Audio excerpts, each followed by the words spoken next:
Sup fellas, before the video starts, I just want to let you all know that I did play this quest live on stream here on YouTube, and from now on, I am going to be streaming the Amphoria story on both YouTube and Twitch. So if you don't want to wait for me to play the story, you can tune into the streams or VODs to watch it first with chat. Or, if you don't like watching streams, you can of course wait for the edited videos to be posted onto this channel, so you don't have to listen to me stall with chat all day. I also want to know that for this stream, I did have chat enabled so everyone could show their reactions while I played. However, the chat box did end up being a little bit bigger than I expected, so I apologize if it ends up being a bit too distracting for you guys. I'll be sure to play around with the settings and have it fixed for the rest of the story from now on, so it's not so bad for you guys to look at. So with all that being said, we're gonna go ahead and get started with the Amphoria's 3.4 quest titled For the Sun is Set to Die. Following the return of the core flames of reason and death, Aquila is the only titan that we still need to campaign against. Finan asks us to recreate the past, and he repeatedly challenges the Flame Reaver to hone his abilities.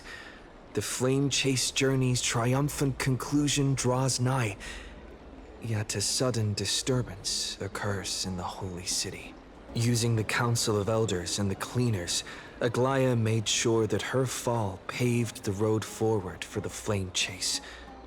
Amidst his grief, Finan takes up the mantle of leadership, giving a speech to unite the people.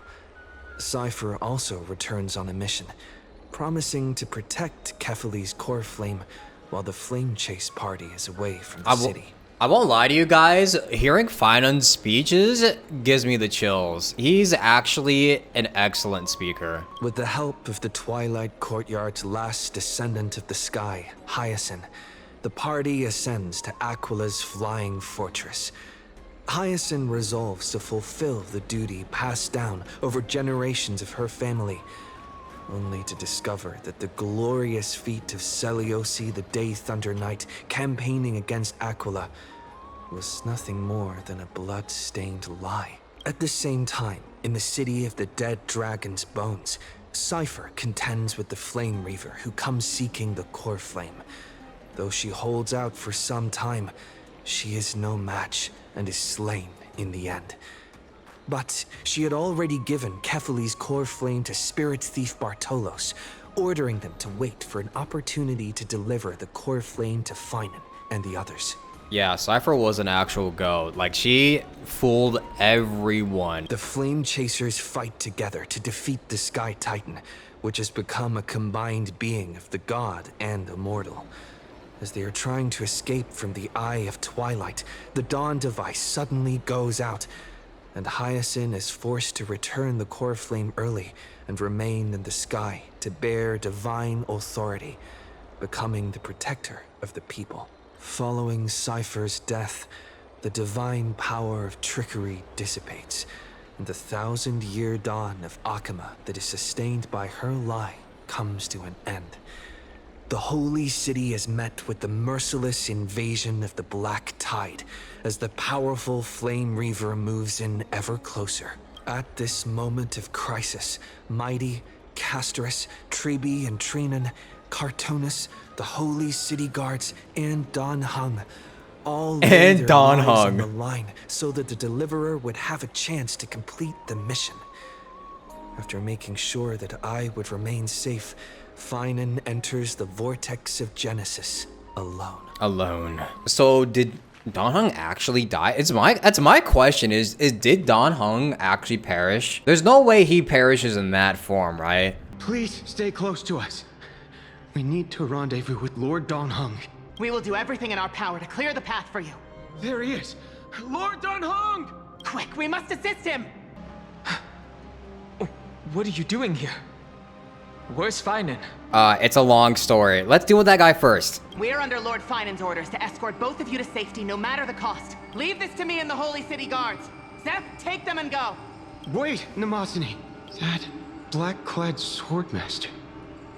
Something seems off. At some point earlier, they suddenly froze in place, not moving at all.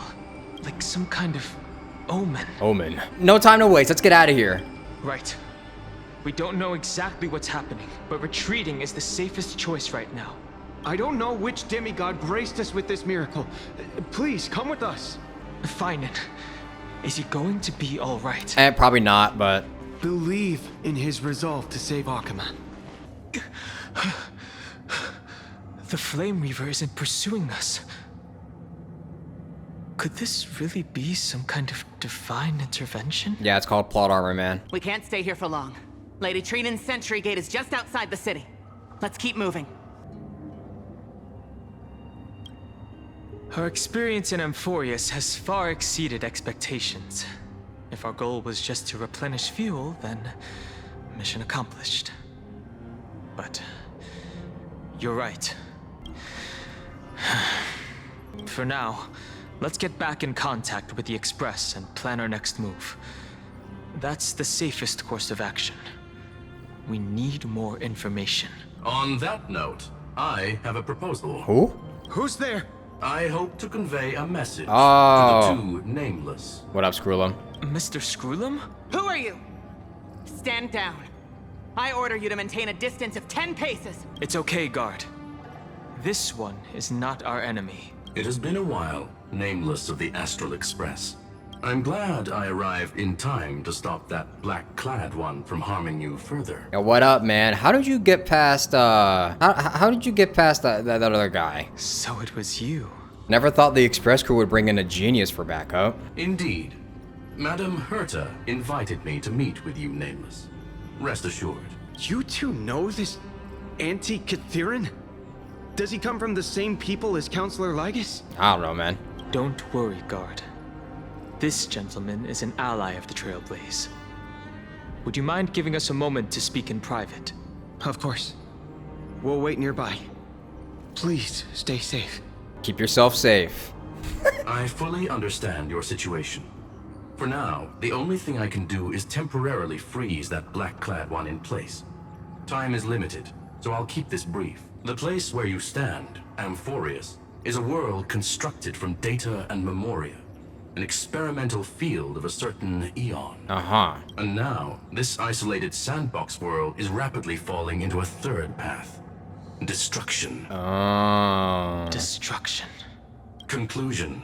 If Amphorius continues unchecked on this course, a Lord Ravager will complete its evolution and metamorphosis, and emerge from the surging tides. The cosmos as we know it will suffer irreversible consequences. Oh, awesome. So we accidentally ran into, like... we ran into a planet that's going to literally destroy the universe. Affirmative. If everything unfolds toward the worst possible outcome as predicted, the consequences will be unimaginable. Because the Lord Ravager's goal is the Eon of Erudition. Don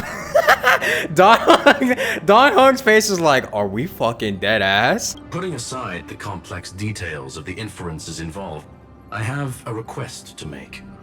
For one of you nameless to stay behind on Amphorius, acting as an informant, in order to prevent the wrath of destruction from ravaging the cosmos. This world is enveloped in a firewall that defies explanation, and the flow of time here is also different from reality.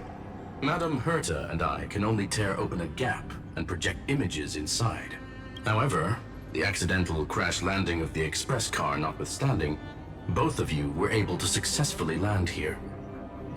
There must be some principle behind this we have yet to fully grasp. I don't know, trailblazing or something. It will take time to uncover the reason. Before then, if one of the Nameless is willing to stay and witness the fate of this world, or to push it along when necessary, it would be of great assistance. What say you, Don Hong? You do not want to be here, bruh. Mr. Skrullum, I believe you. So I only have one thing I'd like to confirm with you. As Amphorius is already facing its end, how can we guarantee the safety of the person who stays behind? Look at this, if you would. This curio is called a chronocognitive anchor. The two of you may view it as a kind of space anchor in the world of erudition. As long as you carry it with you, your individual data structure will be protected and will remain unaffected by the influence of digital tsunamis.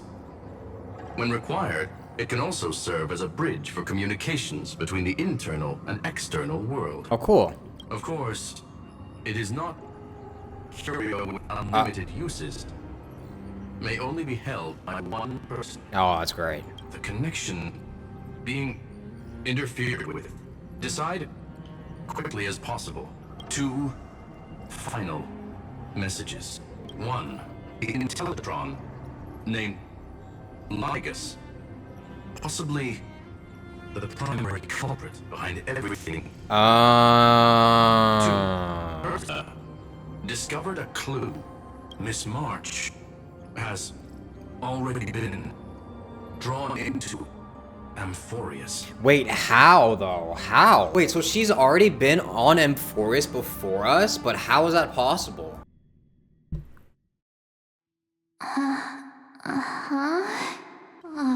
Cold. It's freezing. Hold on. Am I dreaming? This is way too strange. Oh my god, it's been so long since we've seen March 7th. She is like such a breath of fresh air. Everything's spinning. And I can see webbaboos flying around. But I was literally just talking to Himeko. How did I... When did I... That's it. He warned me about this place right before Klipoth glimpsed him. What in the fuck? Oh no. Have I accidentally walked onto some weird path? Have I done something crazy without remembering? Unless forcing Pom-Pom into new outfits and borrowing Mr. Yang's shoulder massager counts. Hold up. No way! Stepping onto the path of elation can't be this simple. Right? Child of remembrance. Ooh. Step forth into the depths of the path space. Oh jeez. Who's there? Hey, cut it out. If you're there, just come out and talk, okay? You're freaking me out. I can't even think straight. Hold on. Is that a gate? Cast aside your fears. Step forward through the gate of memory. The voice. Is it showing me the way out? Oh jeez. No, don't fall for it. Is that Mem? They're lying to you. Turn back now. Mem. Another voice? Who now? Wait, Master Diviner? From the Luofu? Master Diviner, what brings you here? And you, Miss Messenger. Do I know you from somewhere? Yeah, actually. Good to see you again, March. What the hell? A pleasure to see you, Miss March. That's it. Master Diviner used the Matrix of Prescience to help me search for my memories. And you, Miss Messenger, we met in that memory space. You said to me, the value of your life does not lie in what happened in the past, but in the present and the future. Wait, write that down. Your memory serves you well. March, I conducted some experiments with the 6-phase ice you left us. Thanks to the Garden of Recollection, the Matrix of Prescience has made a breakthrough in extrapolating the past. Now, we might be able to bypass the obstacles and look directly into your history. The Master Diviner is right. Continue down this path, and you'll be able to find your lost memories at the end. Since we last met, you've grown much alongside the Trailblaze. You should be strong enough now to bear the weight of your past. Aw. Well, there goes my Ice Princess fairy tale. I need to know, Master Diviner, Miss Messenger, this isn't just another dream, is it? If this is real, Why reach out to me at this exact moment? The situation is dire. Your lost memories, they're crucial to the Garden of Recollection. Oh my god, like Dire from the Stygian onslaught? She's right. Sorry. The Garden of Recollection's existence hangs on your memories. The Garden of Recollection. You may not want to sacrifice anything to preserve the garden for now, but in time, you'll understand. Your destiny and the path of remembrance are extremely, closely intertwined. Now go. So, I just walk through that gate? As easy as that? This way, March. Your past awaits beyond the Gate of Memory. Stop! They're just mimicking people from your memories! Ma'am? That voice again. Ma'am, can you actually help us out? Don't let those bad people deceive you! The gate. Now it's... you two? Hey guys! What are you doing in a place like this? March! There you are. Finally. The trailblazing journey just isn't the same without you. Okay, now I know this isn't real because Donhug would never say that. Traveling's no fun without you around. Well, duh! What's Team Trailblaze without its star member? Wait a sec. You might look like you two, but... We understand your confusion. The Garden's allies helped us establish this Neuralink to reach you. The Garden's allies? You mean Miss Black Swan? Okay, we cannot be trusting Black Swan here. Yes. She helped make this possible. Keep going, March. Find your past, wake up, and travel with us again. I feel like they kind of switched their personalities. That sounds really tempting. Finding my past and continuing to trailblaze new worlds with you? Trust in yourself, March. It's gotten us this far, hasn't it? Follow us. Let's go through that gate together. Dude, Donhug is actually a little bit creepy whenever he has some sort of enthusiasm in his voice. Step into your past, March. Find your true self. Wait up! Slow down!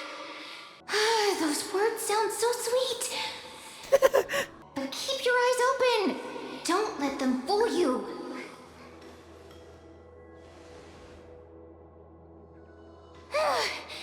At last, I finally caught up. Oh, hello, Cyrene. Hey.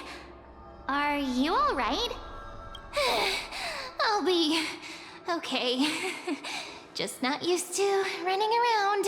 You sound very similar to Mem. Say, Marge, got a moment to talk before you make your decision? Wait, that was you? Pushing the gate away? Sending those warnings? Yep, named Cyrene. It means ripples of past reverie. Easy to remember, right? Wait a minute. We actually look quite alike, don't we? Pink Girls Unite. Yeah. Your pink hair is just as eye-catching as mine. And we're both bright, pretty, and positive girls. Talk about coincidence. Wow, you're quite the smooth talker. But I can't disagree. Wait, you know my name is March? Have we met? No, but I've witnessed your story through those memories just now. It's incredible, really. We might have more in common than you think. I know exactly what you're going through, which is why I don't want to see you exploited or hurt. You know what I'm going through? I know, because I've been exactly where you are. What do you mean by that? This empty space has been my home for ages. I barely remember what time feels like anymore. But there's something I'll never forget. Trust me, that gate won't give you what you want. Why is that? You mean those people? They're lying? Luring me into a trap? Yes, convincing, weren't they? They've studied your memories, using your deepest wishes against you. How dare they manipulate a young girl's feelings like that? True. If you go through that door, the worst case scenario is you'll become their pawn, losing control over your own fate forever. You've seen what's on the other side? I may be stuck here with missing memories like you, but I still recall fragments of my homeland where I grew up. That door leads to Amphorius. Trust me, it's anything but welcoming. Huh. For ages, I've watched people walk through that door. They couldn't see or hear my calls. The voices beyond always promised safety, but I've never seen anyone return safely. So I had to try and stop you. To be honest, I'm not sure what to believe. But the fact that you're here, putting in all this effort to warn me, that means something. Tell me, Cyrene, how can I return to my world? Watch you be like, you can't actually. It's really easy, actually.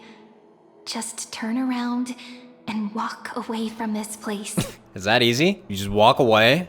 The girl cannot be trusted. Oh my god, bro. Who can I even trust in here, man? Through the door.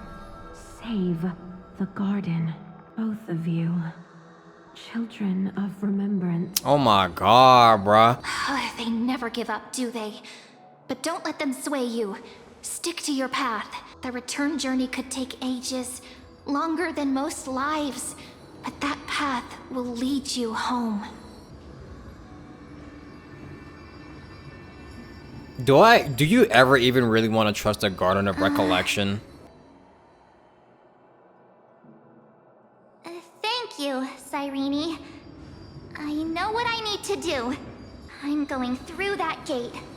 Into Amphorius. Oh, really? Wait, what? Don't worry. I believe you. It's just that, for me, the only place I can call home is right beside my friends. Her ass did not listen. 2 of my closest friends are already on their way to Amphorius. They may seem capable, but only I know. They're absolute disasters waiting to happen. They won't last 5 minutes in a new world without me. I mean, she's not wrong, but like, what is she gonna do to help us? That's why I need to go through. Amphorius or not. When the 3 of us are together, there's nothing we can't handle. We'll explore, understand, establish, and connect. After that, we'll find our way home together. I see. You've got people who mean the world to you, too. That is so heartwarming.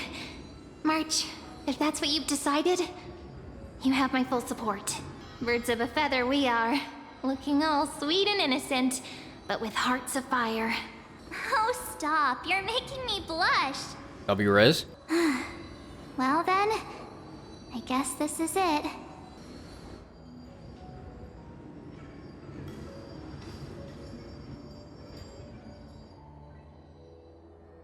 Do you think we'll see each other again? Who knows? But don't worry about me. After all this time here, I've grown quite used to chatting with my imaginary friends. That's kind of sad. Since Amphorius is your homeland, if there's a way to help you, my companions and I will do everything we can. Then I'll look forward to that day.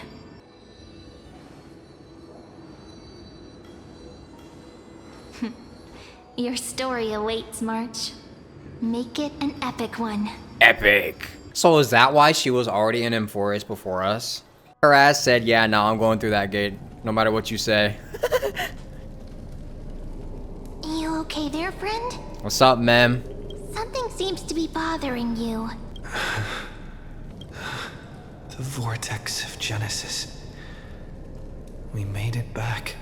Even this place has changed. Finan.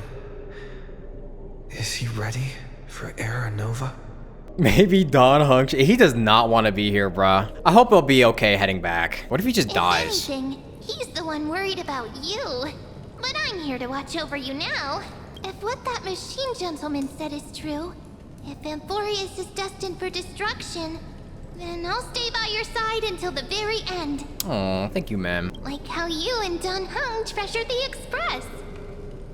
Amphorius means everything to me. Time to see the Era Nova begin. Right. Time to see the last core flame restored. Look, Maybe there's later. Finan. And wait. Lycus, Oh, jeez. remember Screwlum's warning. Oh, jeez. But you, Lord Finan, Oh, it's this will part. bury the old world with that core flame, bringing all things into a gray unknown. It doesn't matter. This cruel flame chase journey has made me abandon my fantasies. The future is not a paradise with a gentle west wind waiting for us to step in. If what lies ahead is a mass of chaos, I will tear it apart. He's so fucking cool. Then usher in the first ray of blazing sunlight. Is it you? Yo, what up, bro? With one last chance to turn back, you still step forward. How befitting of a trailblazer. Spare me your mockery. You misunderstand. As our world nears its end, the ones who walk the infinite paths have embraced their destiny. As the Theoros, it is my duty to witness the world's future and oversee this final core flame ritual on their behalf. The trial of world-bearing. The ritual of Era Nova. Screwlum says you're behind all this. I see. So you met my kindred spirit before I could erase his traces. Partner, what are you saying? This one knows more than he's telling. I've had my suspicions. How does a native Antikytheran know so much about repairing vehicles from beyond the sky? That's what I was thinking. Lord Lycus, how much do you truly know about Era Nova? Tell us everything. Very well. I need no longer maintain this Theoros masquerade. You seek truth, Lord Finan, and truth you shall have. Oh, wait, hold on, slow down. Wait a minute. As you know, when the old gods fell, someone had to bear their broken pillars to fill the vacant seats. Those who would assume divine authority must prove themselves through trials. Yet, for Kephales's demigods, the possibility of overcoming the trials has forever been non-existent. For the world-bearing trial is the divine duty itself. Bringing forth the Era Nova and bearing its weight is an endless ordeal, ceasing only upon collapse. Precisely. The Era Nova ritual is not something that can be completed in an instant, no, but a long and arduous journey. While the sacrificial journeys of other demigods conclude in this world, carefully must shoulder the gods' core flames, bear the memories of all worlds, and stand unwavering. So his trial is quite literally just bearing the weight of the world, or like the next era. Until the next world, when the black tide consumes the bearer, and all that they carry, leaving nothing behind. Jesus. Unless their core flame finds a new bearer. The holy flame that illuminates all worlds rests in your hands. All that remains is one choice. Nurture it, pass it on to future generations, or extinguish it here and now. Ooh, that's a hard choice. Make yourself suffer for all eternity until someone comes to kill you, or just extinguish all life off the planet. Deliverer, the fate of all worlds rests in your hands. Enough testing. I've made my decision. But before I ignite the dawn of the next world, you need to promise me something. 2 things, actually. Speak your terms. Promise me this. Professor Anax's vision of the new world is absolute. The world will be reborn from my memories. All souls, living and dead, will return as the first humans, unchanged from their past lives. And my friends, the fallen demigods, they shall transcend the cycle to become new titans. Our heroes shall not have died in vain. Of course. This I can guarantee. Good. The second one. Promise me that the Trailblazer can return safely to his homeland, unbound by Amphorius's laws. My apologies, but I cannot promise this. Oh my God. As you mentioned, he now bears the Time Titan's authority. Wait, so I gotta die too? His bonds with this world run too deep. Oh my God. No need to worry, I have a plan. Relax, I'll handle it. Well, I stand corrected. An outsider like him does have ways to defy destiny. Thank you, my friend, for everything you've done for this world. Though the next world may not remember, I shall never forget. As the Theoros, I declare, Amphorius has determined her path. Step forward, heroes. Follow her path and see it through. Before I do that, let me go and get the note.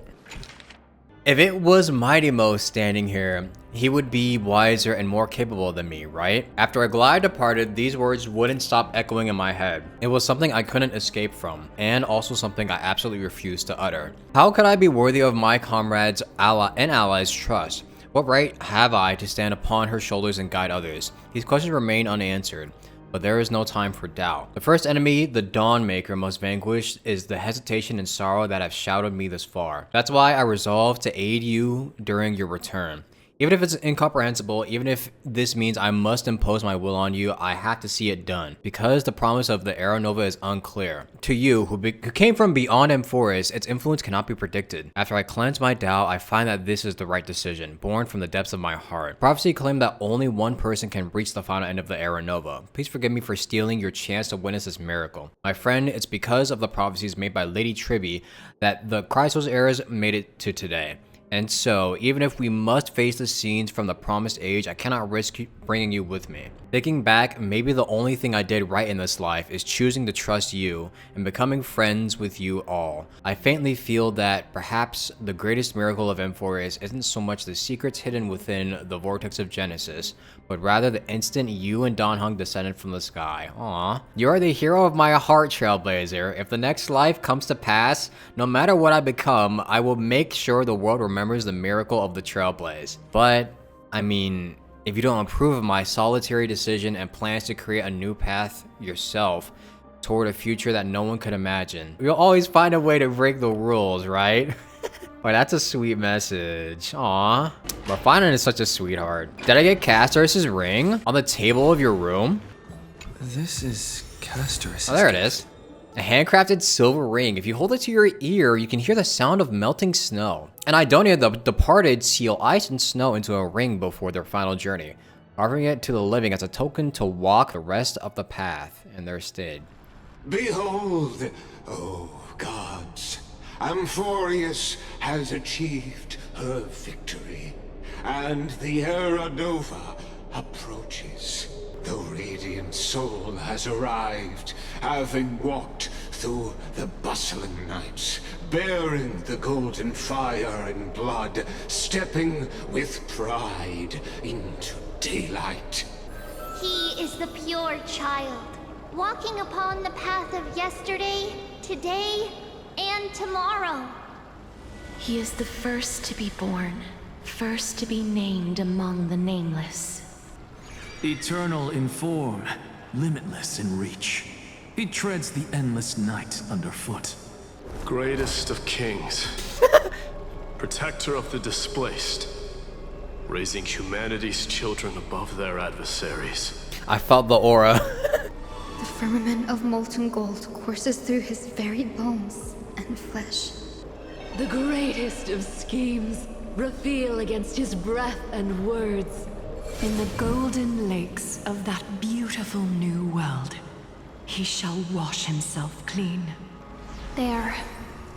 Finish what we first and last wished for. To write an ending unlike any before. For this world we so deeply love. Come, partner. Join me. Yes, sir. The time has come for us all to face oblivion, or embark on one final grand journey.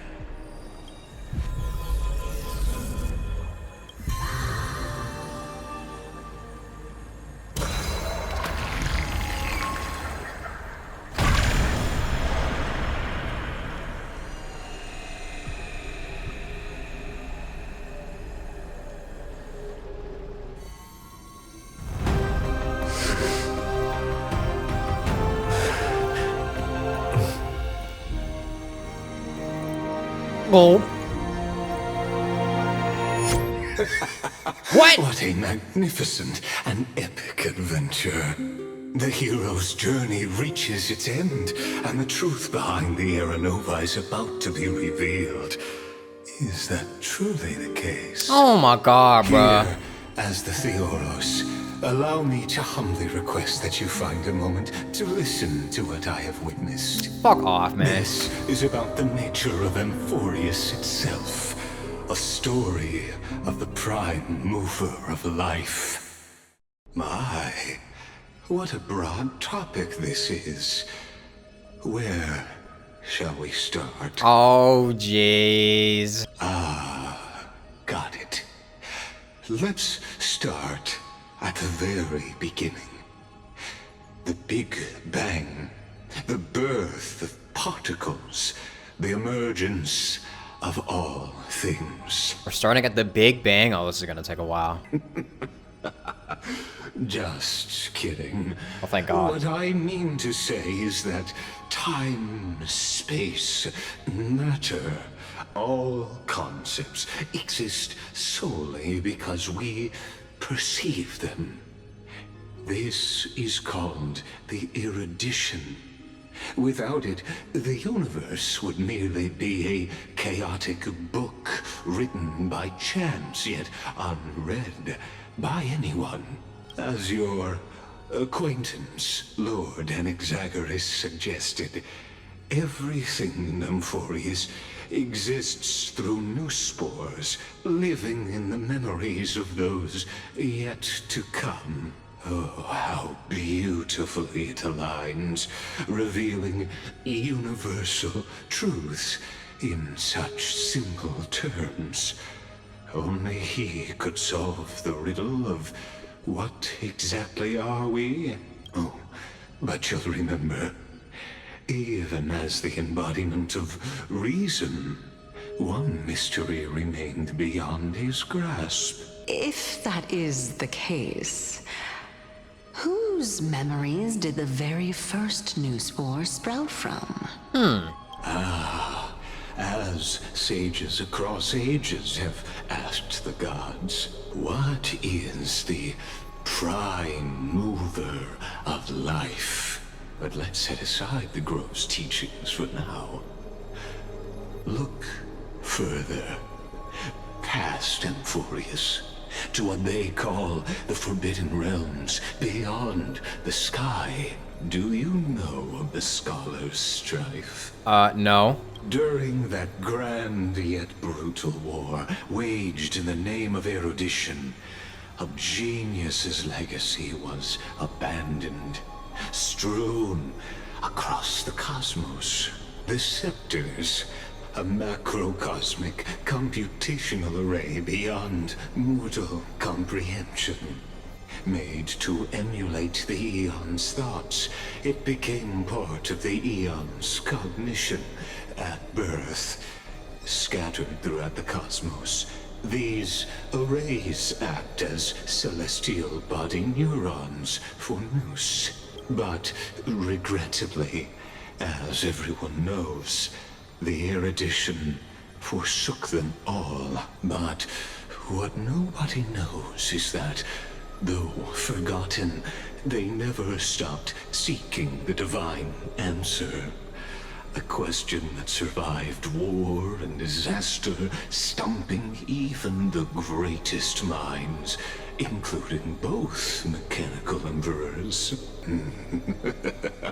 Now, we come to the real truth of Amphorius. Simulated universe lore? Yeah, that's what I was thinking, because it sounds a lot like stuff that you would hear in simulated universe. But I'm gonna be honest with you, it's been a long time since I've read any of the cards in simulated universe. I've just skipped through most of it. What if, hypothetically, a scepter found the answer to the prime mover of life? If through endless solitary extrapolations in the cosmic cold, the one deemed as a failure by the Eon of erudition found proof through the ages, what would happen?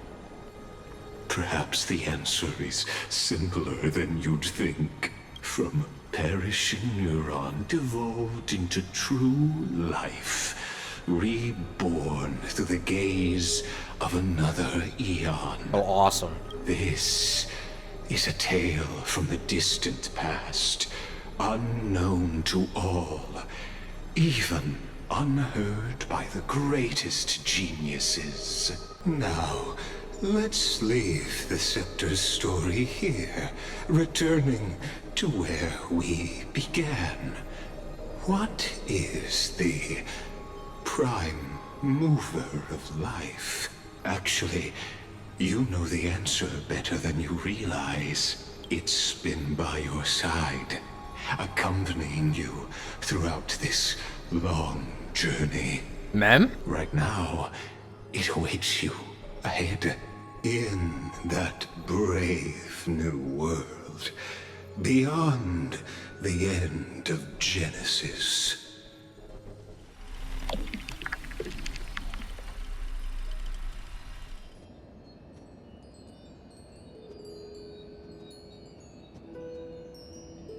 Take this wish with you. Be the one who begins it all. As the prophecy foretold, you will bear the blazing sun until the pale dawn breaks. Continue onward, bearing this world upon your shoulders until the Ashen Hero, the nameless deliverer, ushers in the dawn.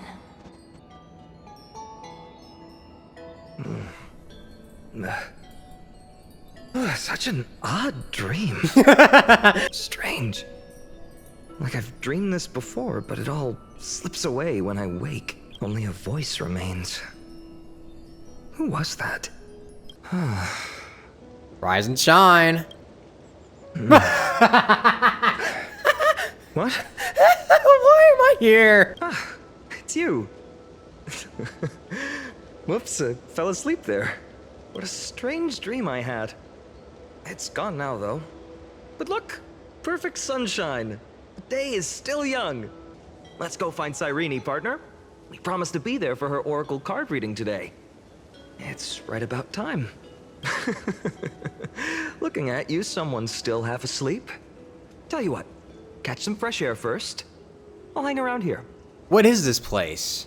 Oh, beautiful, isn't it? This is ID Silesiae, home of the nameless hero who carried Kephales's core flame. When he was young and innocent, he had heroic dreams, imagining his wooden sword was forged of iron. It's Britain. Pretending the straw dummy propped up by a wooden pole was a giant with a single blood vessel running from spine to heel. Dreaming of slaying the giant and becoming a hero to save the world.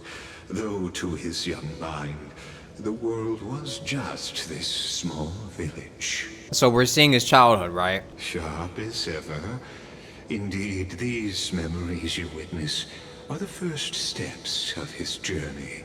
These are his first memories. Rather than watching, why not join in? Think of it as immersive theater. Oh, okay. Become his lifelong closest friend, witnessing his hero's journey from the best seat in the house. As the nameless hero whose unwavering guidance shaped Finan's destiny, yet whose name was never recorded in Amphorius's history. You direct plays now, huh? Questions. Let's follow along and find out, shall we? Many mysteries lurk in this village beneath the veil of Evernight. Your questions will find answers as the story unfolds. All awake now? Great. Let's go see Cyrene. Finan! Show me how to use a sword like you do! Wait till you grow a bit more. Hey, Finan! Where are you headed? No Cyrene today? That's exactly where I'm going.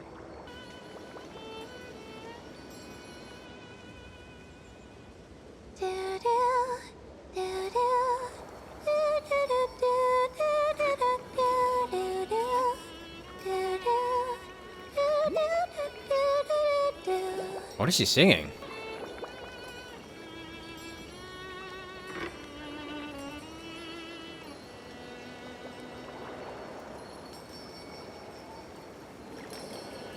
Found you. That's... Cyrene. Hello. Goodness, look at you rushing about. You've got the poor swing all startled. That you? It's that deja vu. Something wrong? What do you see? Oh, nothing much.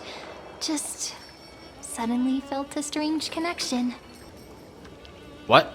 Look at you, leaves in your hair. Were you sleeping in a tree again? Or was it the wheat fields this time?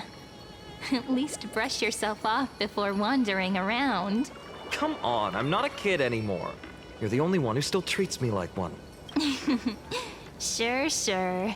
You may have the height advantage, but when it comes to maturity, I'm leagues ahead of you. Damn. Still fantasizing about being in heroic adventures and imagining yourself as one of the characters?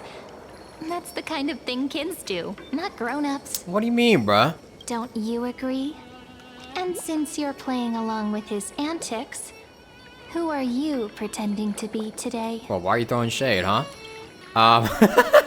Greetings, I'm the Stellaron Hunter. I guess I'll just say I'm the Trailblazer. Well, he hasn't decided on a character for today yet. What do you mean? How about we stick with the usual? You know, the valiant hero from a distant shore who made a pact to learn the sword from you. Spare me. Can we not bring this up? Speaking of which, what about those oracle cards? We haven't done divination in forever. Why the sudden interest? I was just about to tell you. Earlier, while napping on the swing, I had the strangest dream. There was this mysterious voice in my dream, calling out for something. Was it March? Wait, you had that dream too? Yes. You too? That would explain this lingering sense of unease, which made me think of those old oracle cards I used to play with as a kid. Though the Ornyx prophecies were always hit or miss.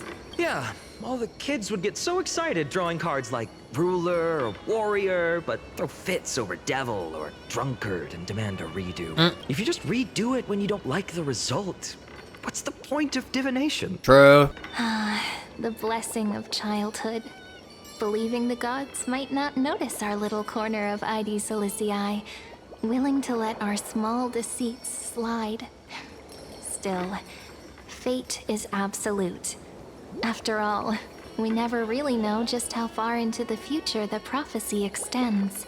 Anyway, let's go to our old secret base and look for those oracle cards. Now, where did we hide those? I can think of a few spots. Let's go check it out. In a village this size, I bet all our childhood treasures are exactly where we hid them. Mm-hmm. Time must be keeping them safe for us. Who would pick a drunkard card? I would. I'd pick the drunkard card. Well, those were the days. We'd always meet either by that statue in the village or right here. Right? And I remember you never used the front door when you wanted me to come play. You always climbed over the wall. You were such mischief makers. Just like a certain someone who has a habit of showing up unexpectedly. Right. Well, why are you throwing shade, man? Do I remain silent or do I snap back? What's a funnier option? I'm gonna ask who that's supposed to be. I'm snapping him. Maybe it's you. Oh, really? I like how he turned around. Hey, I was just copying those storybook heroes. They never take the beaten path. Still, it's embarrassing. I've been the only one here for a while, and I haven't kept up with the cleaning. With so many spots to check, where should we even start? The roof. Come to think of it, I haven't checked the roof in forever. Worth a shot, right? Yeah. All right, let's split up. I'll handle the yard. You check the upper floor. I wonder what the view's like from up there. I wonder how pomegranate juice with milk would taste. Pomegranate juice with milk? My day likes drinking that? Oh, really? The girl before you carries an air of mystery, her secrets elusive, yet her demeanor toward you is exceptionally warm. You can't help but wonder, could there really be some kind of mental connection? The view here hasn't changed a bit. You know, besides the swing under the big tree, this has to be my favorite spot in all of ID Silicii. 3, 2, 1, jump! Hey, what are you doing? Please be careful. I'm just a small-time diviner. I can't turn back time if something happens. Do a flip. They always said I'd become the next priest of time, just because I heard prophecies as a child. But here's the thing. The more divinations I do, the more doubt creeps in. I want to believe the prophecies, but actually leaving ID Silicii, where will that waiting ship take us, I wonder? Here they are, the oracle cards. Well, looks like he won this race. Guess reminiscing makes us take our time, doesn't it? There we go. Looks like the gods do listen to our thoughts. Here it is. This is the box where we kept the cards. But the cards are gone. Who could have taken them? Huh? What's this underneath? 1, 2, 3, 4, 5, 6, 7. Don't laugh. Dawn Hunt and Void Ranger jive? Hey, don't go changing the words. I see now. Those sneaky little ones. So that's what they've been up to. Ah, the ones from Remembrance Maze, you mean? Yep. Let's head to the back of the courtyard. The entrance should be around here somewhere. Right here. The path to the maze is hidden under all these weeds. It's been too long since we visited the fairies. The Remembrance Maze, fairies. I have Did you no forget? idea. We used to visit them all the time when we were little. Did we? All right, let's do this. These weeds need to go.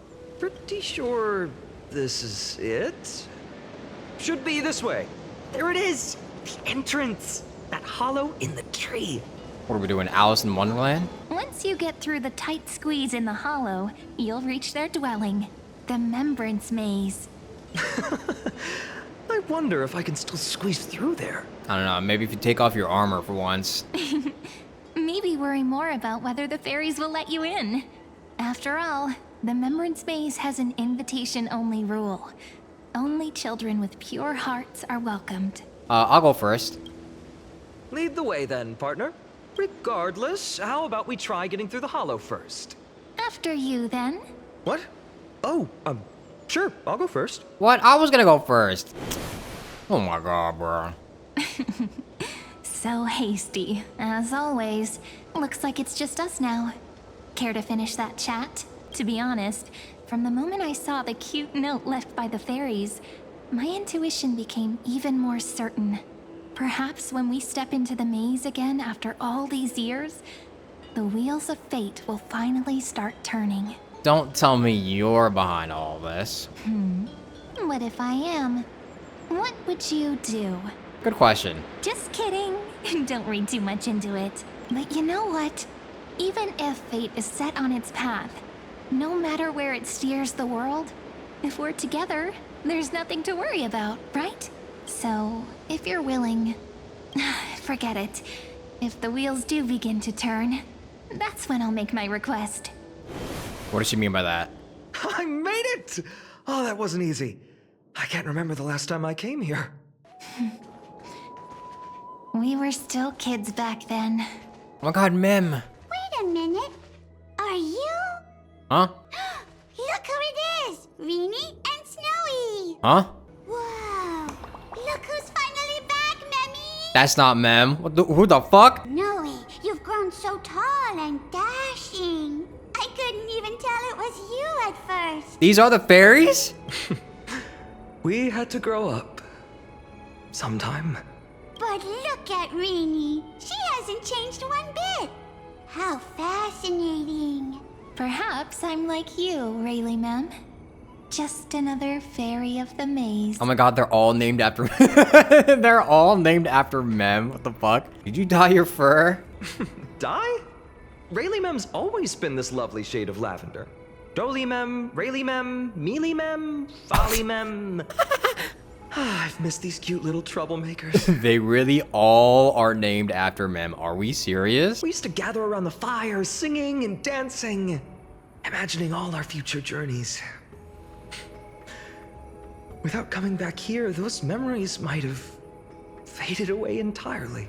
Oh, how good you, Snowy. You swore you wouldn't forget about us. But you were gone so long, you almost did. Oh, he's just copying those bards from his stories, being all melodramatic. He couldn't forget about you all, even if he tried. Actually, we're here for the Oracle cards. Have you seen them? Oh, the Oracle cards. Right. The chief asked us to get those. Chief? You mean Dolly Mem? What do they need the cards for? If they want a reading, they could just ask me. Oh, I'm not sure. But Chief specifically wanted to meet with you all. Let's see. They should be...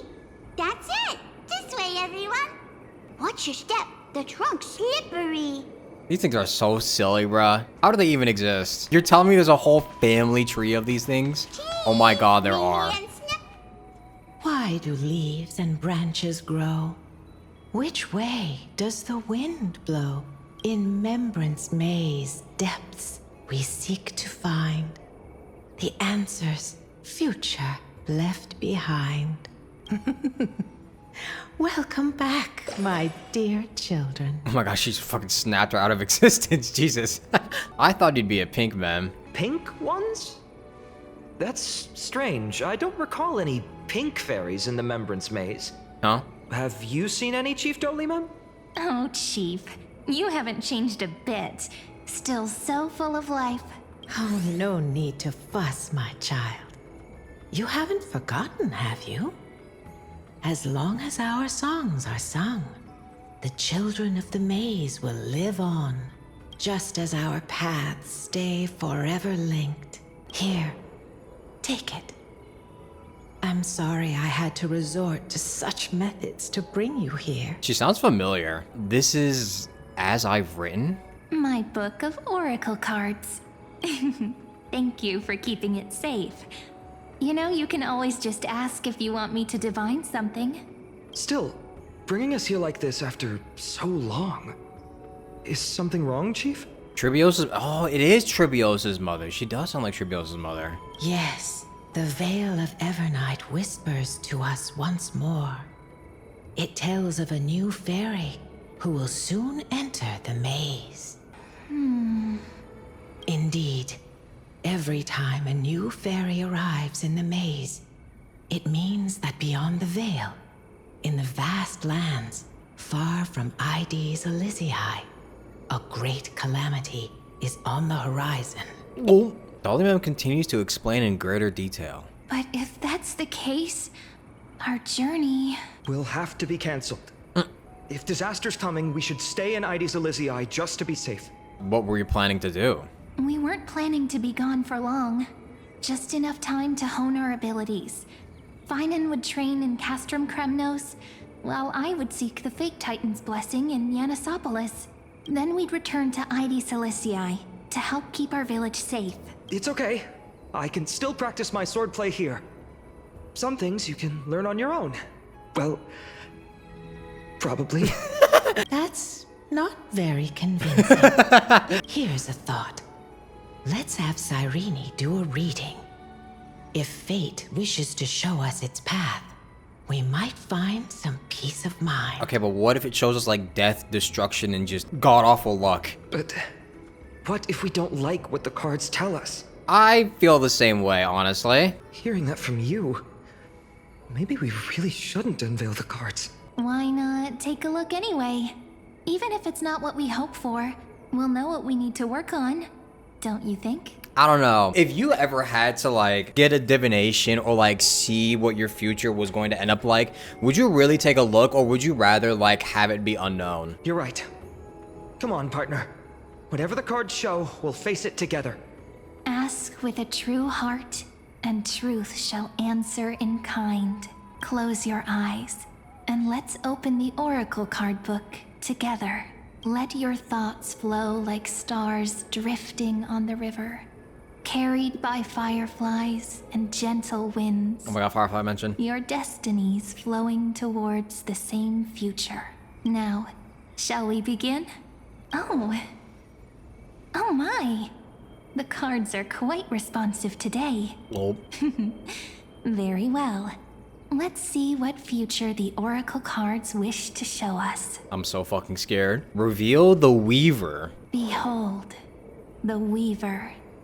It connects the romantic threads of the chrysalis of gold, weaving all destinies into golden silk that flows toward the most brilliant, magnificent future. The dance of thread and blade set the stage. So shall it end as gracefully as it started. Such elegance. The Gold Weaver must be of noble birth. Such high standing.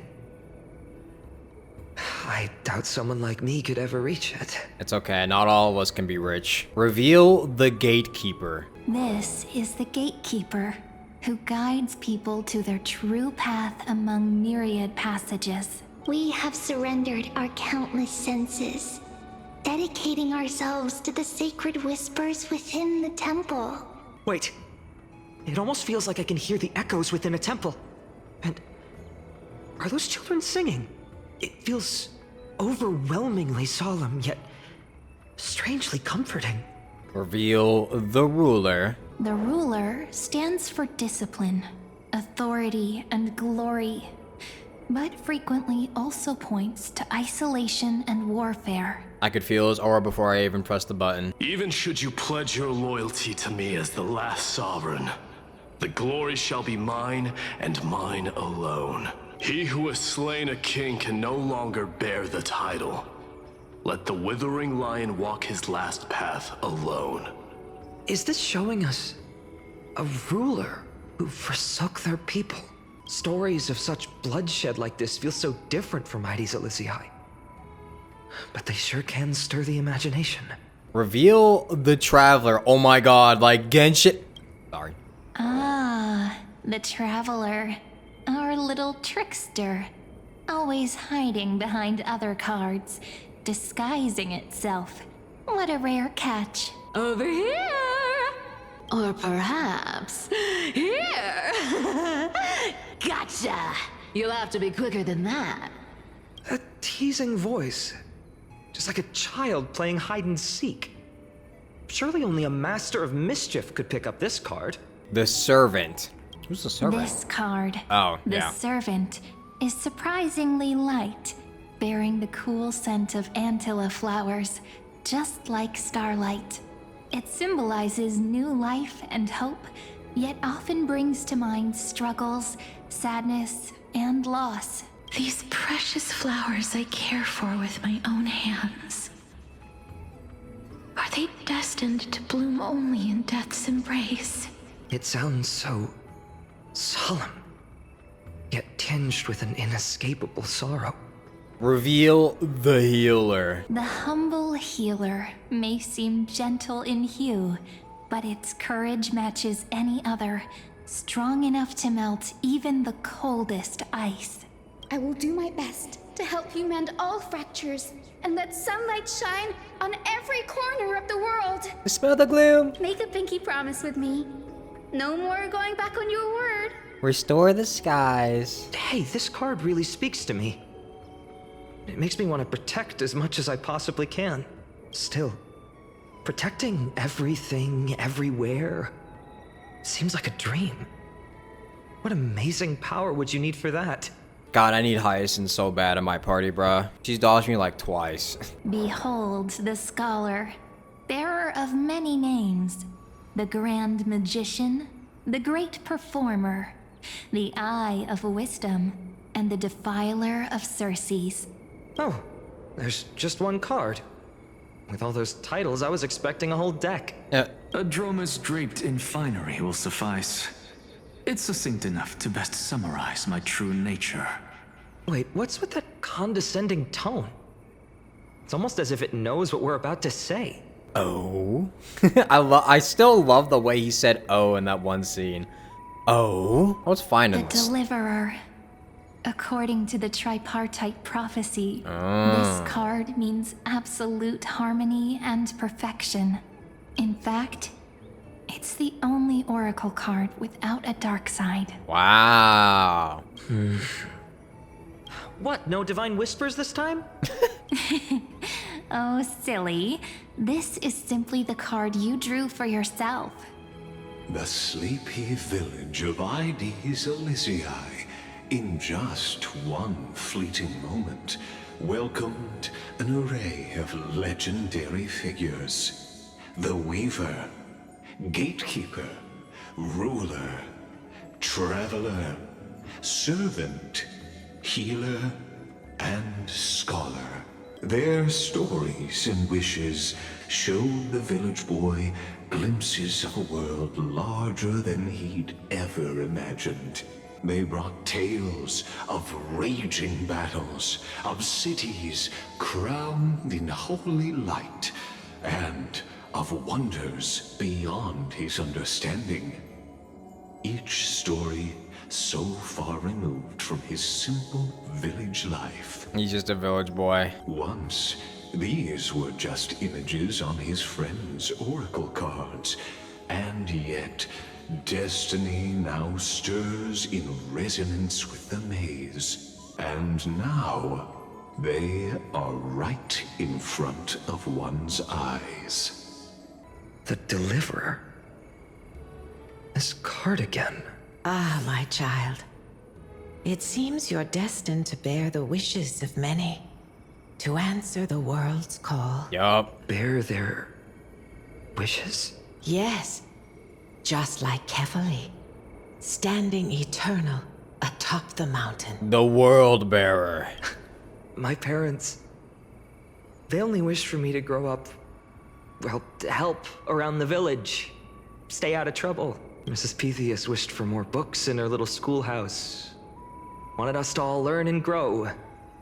And little Piso, he wants to grow up strong like its father, to become a hunter. Is that my purpose?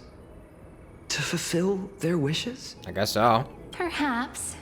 For a true deliverer, such wishes are but droplets in an ocean. After all, Kefali bears the weight of the entire world. Right.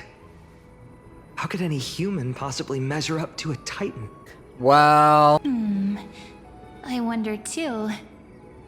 Perhaps... What's this? What you see are futures written in the cards. Or rather, the people you'll meet on your journey. Sometimes, fate can guide us when we're lost. Let's consult fate itself. Maybe then we'll know why we must take this path, and learn just how many burdens one must bear to become a true deliverer. Well, well, if it isn't our little deliverer, my wish. Just let me, wine and dine and soak up the sun for another millennium or two. I mean, what's the point of dying rich if you never lived rich? True. Right, Princess Homebuddy? Cypher, that's not how I see it. My one wish is to find that missing piece in my life. To feel someone's embrace once more. That warmth.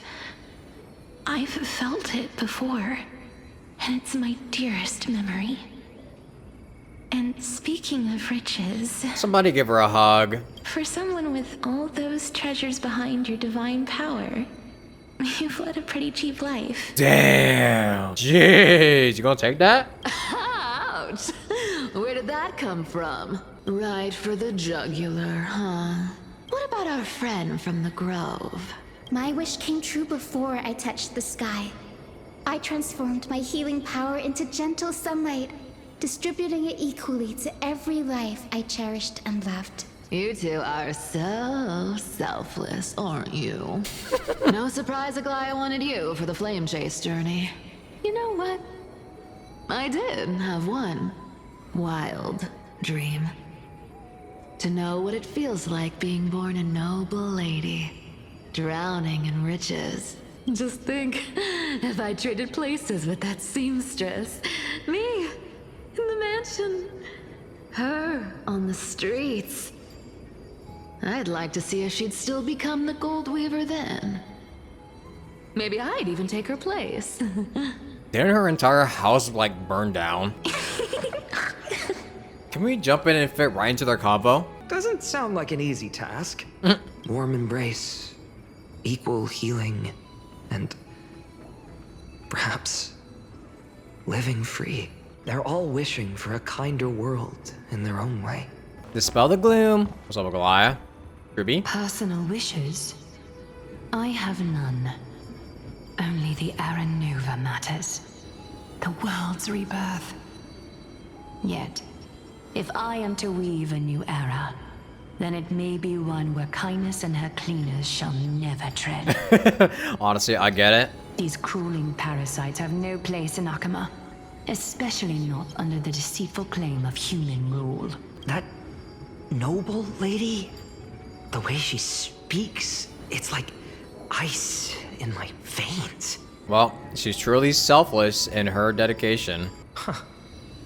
Not exactly the warmth I'd expect from someone selfless. Teacher, perhaps you could share your wishes with us? Oh, Snowy. You want to know about our wishes now? I wish to see Trianne again.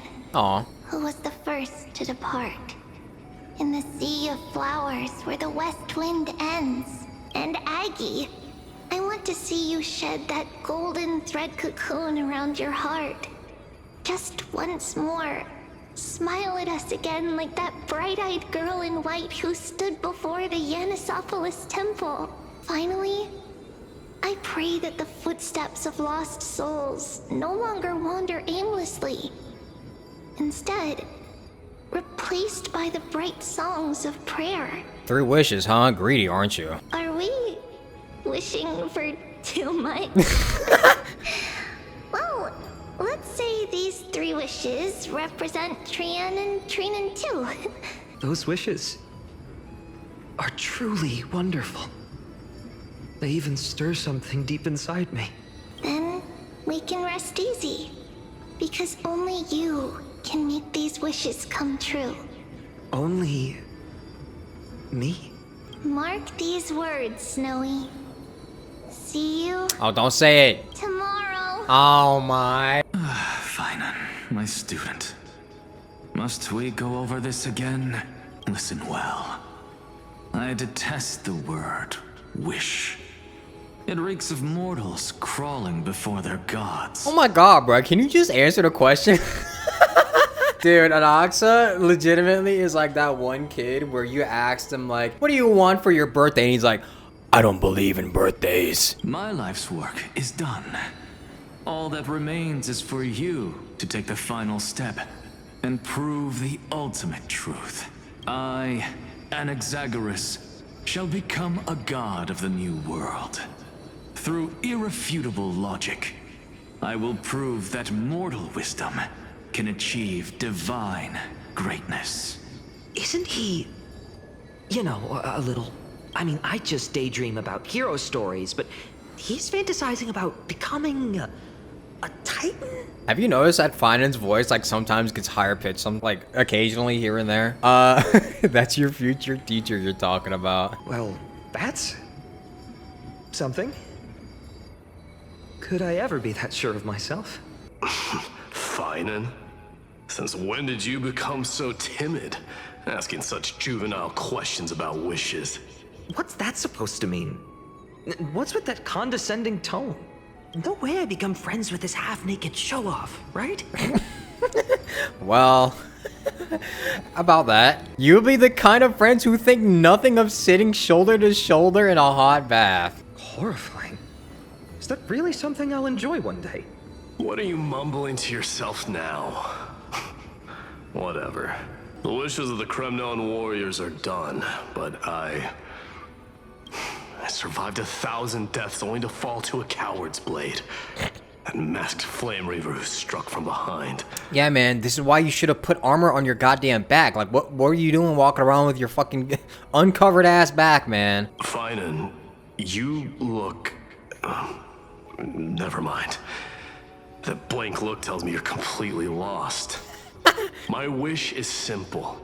One honest duel, face to face, blade to blade.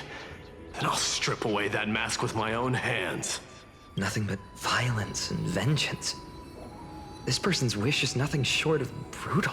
Yeah, you're gonna ask him on a date later, by the way. Still, those eyes burn with the noble pride I've read about. This wish, I shall not forget. So tell me, has the uncertainty in your heart begun to fade? So many faces in my future. So many wishes.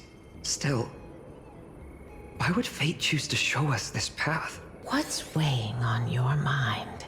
Didn't you say disaster would strike Amphorius? If so, shouldn't Cyrene and I stay in Ides Elysiae? How could we possibly meet all these people? Perhaps they'll come to Ides Elysiae. Our secluded village as humanity's last haven.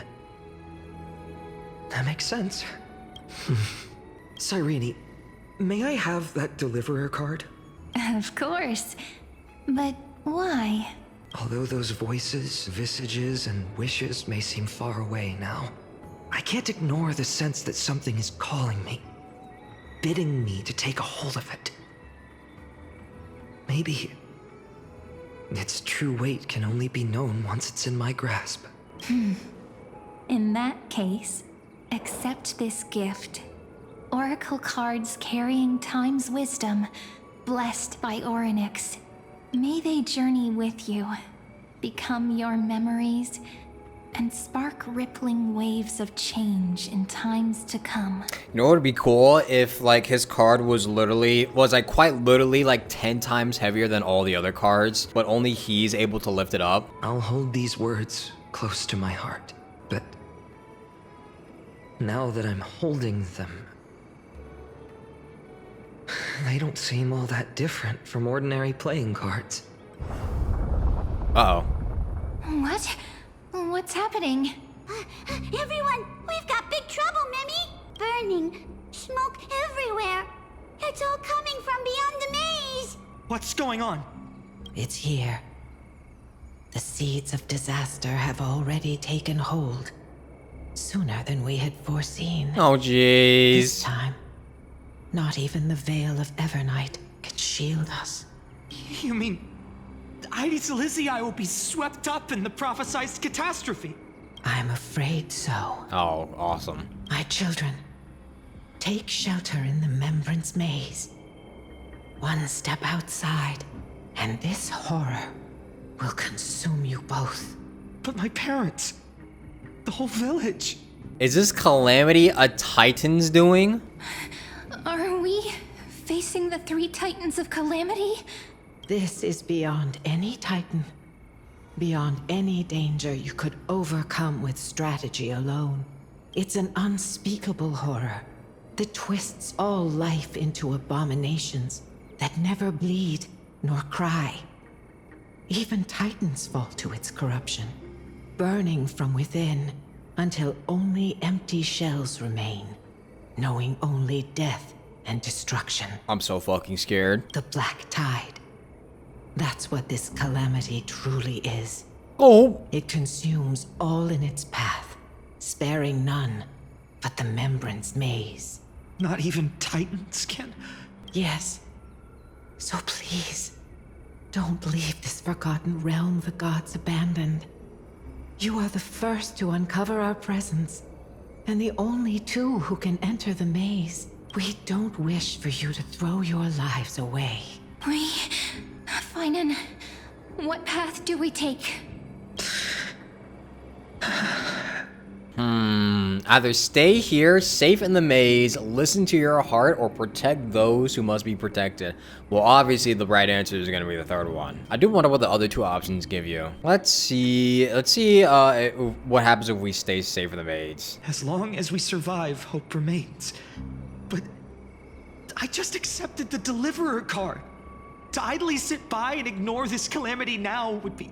Ah, I see. What if you listen to your heart? My heart knows but one path. So you must protect those who must be protected. I learned the sword to protect those close to me.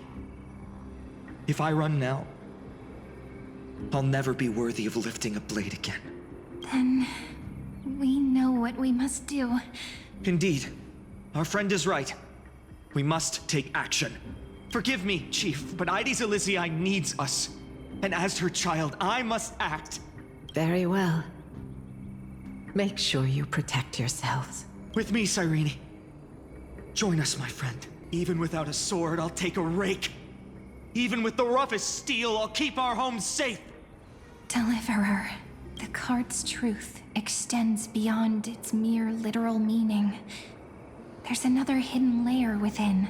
Not someone perfect from the start, standing high above, casting merciful gazes upon the world, but one who starts small, from a humble village, expanding their world within step by step, learning to save others as they grow. When we were little, I told him I wished this world would never need a deliverer. Now that wish has shattered. Yet I'm glad he's chosen to walk this path. Well, it's his destiny, isn't it? And all of this happened because you believed in him, friend. Oh, wow. Shall we? It's only when you're by our side that Finan and I... that our hearts find their courage. I know you're watching us right now. Aren't you, great hero from the future? Oh my god, bruh. Get the fuck out of here, man. Such cruel irony. Though destined to bear the world's burden, this boy can never become the hero to bring forth the dawn. Are you here to just spoil the story? Follow their path.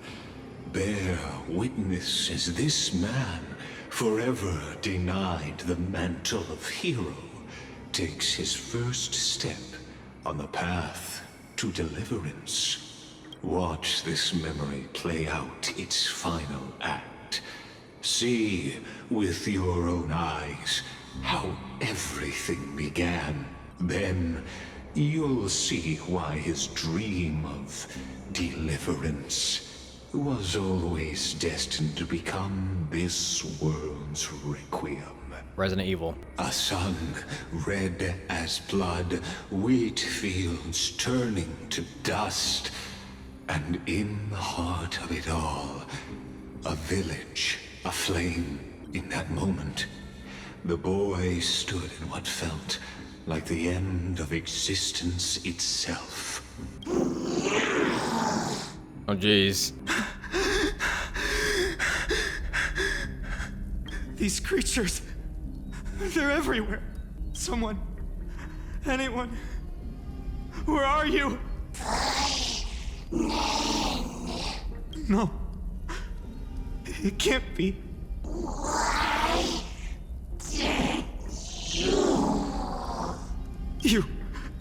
Are you talking to me? I don't want to die. Weren't we best friends forever? Wait. No. That ribbon. Olivia. No. I should have known. Save us. Save us. Oh jeez. Oh jeez. Please. No. Stop. Please stop.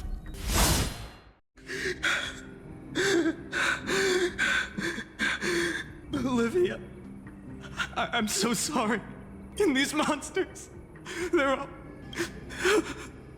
Why? Why is this happening? So it was his whole village turned into the fucking Black Tide.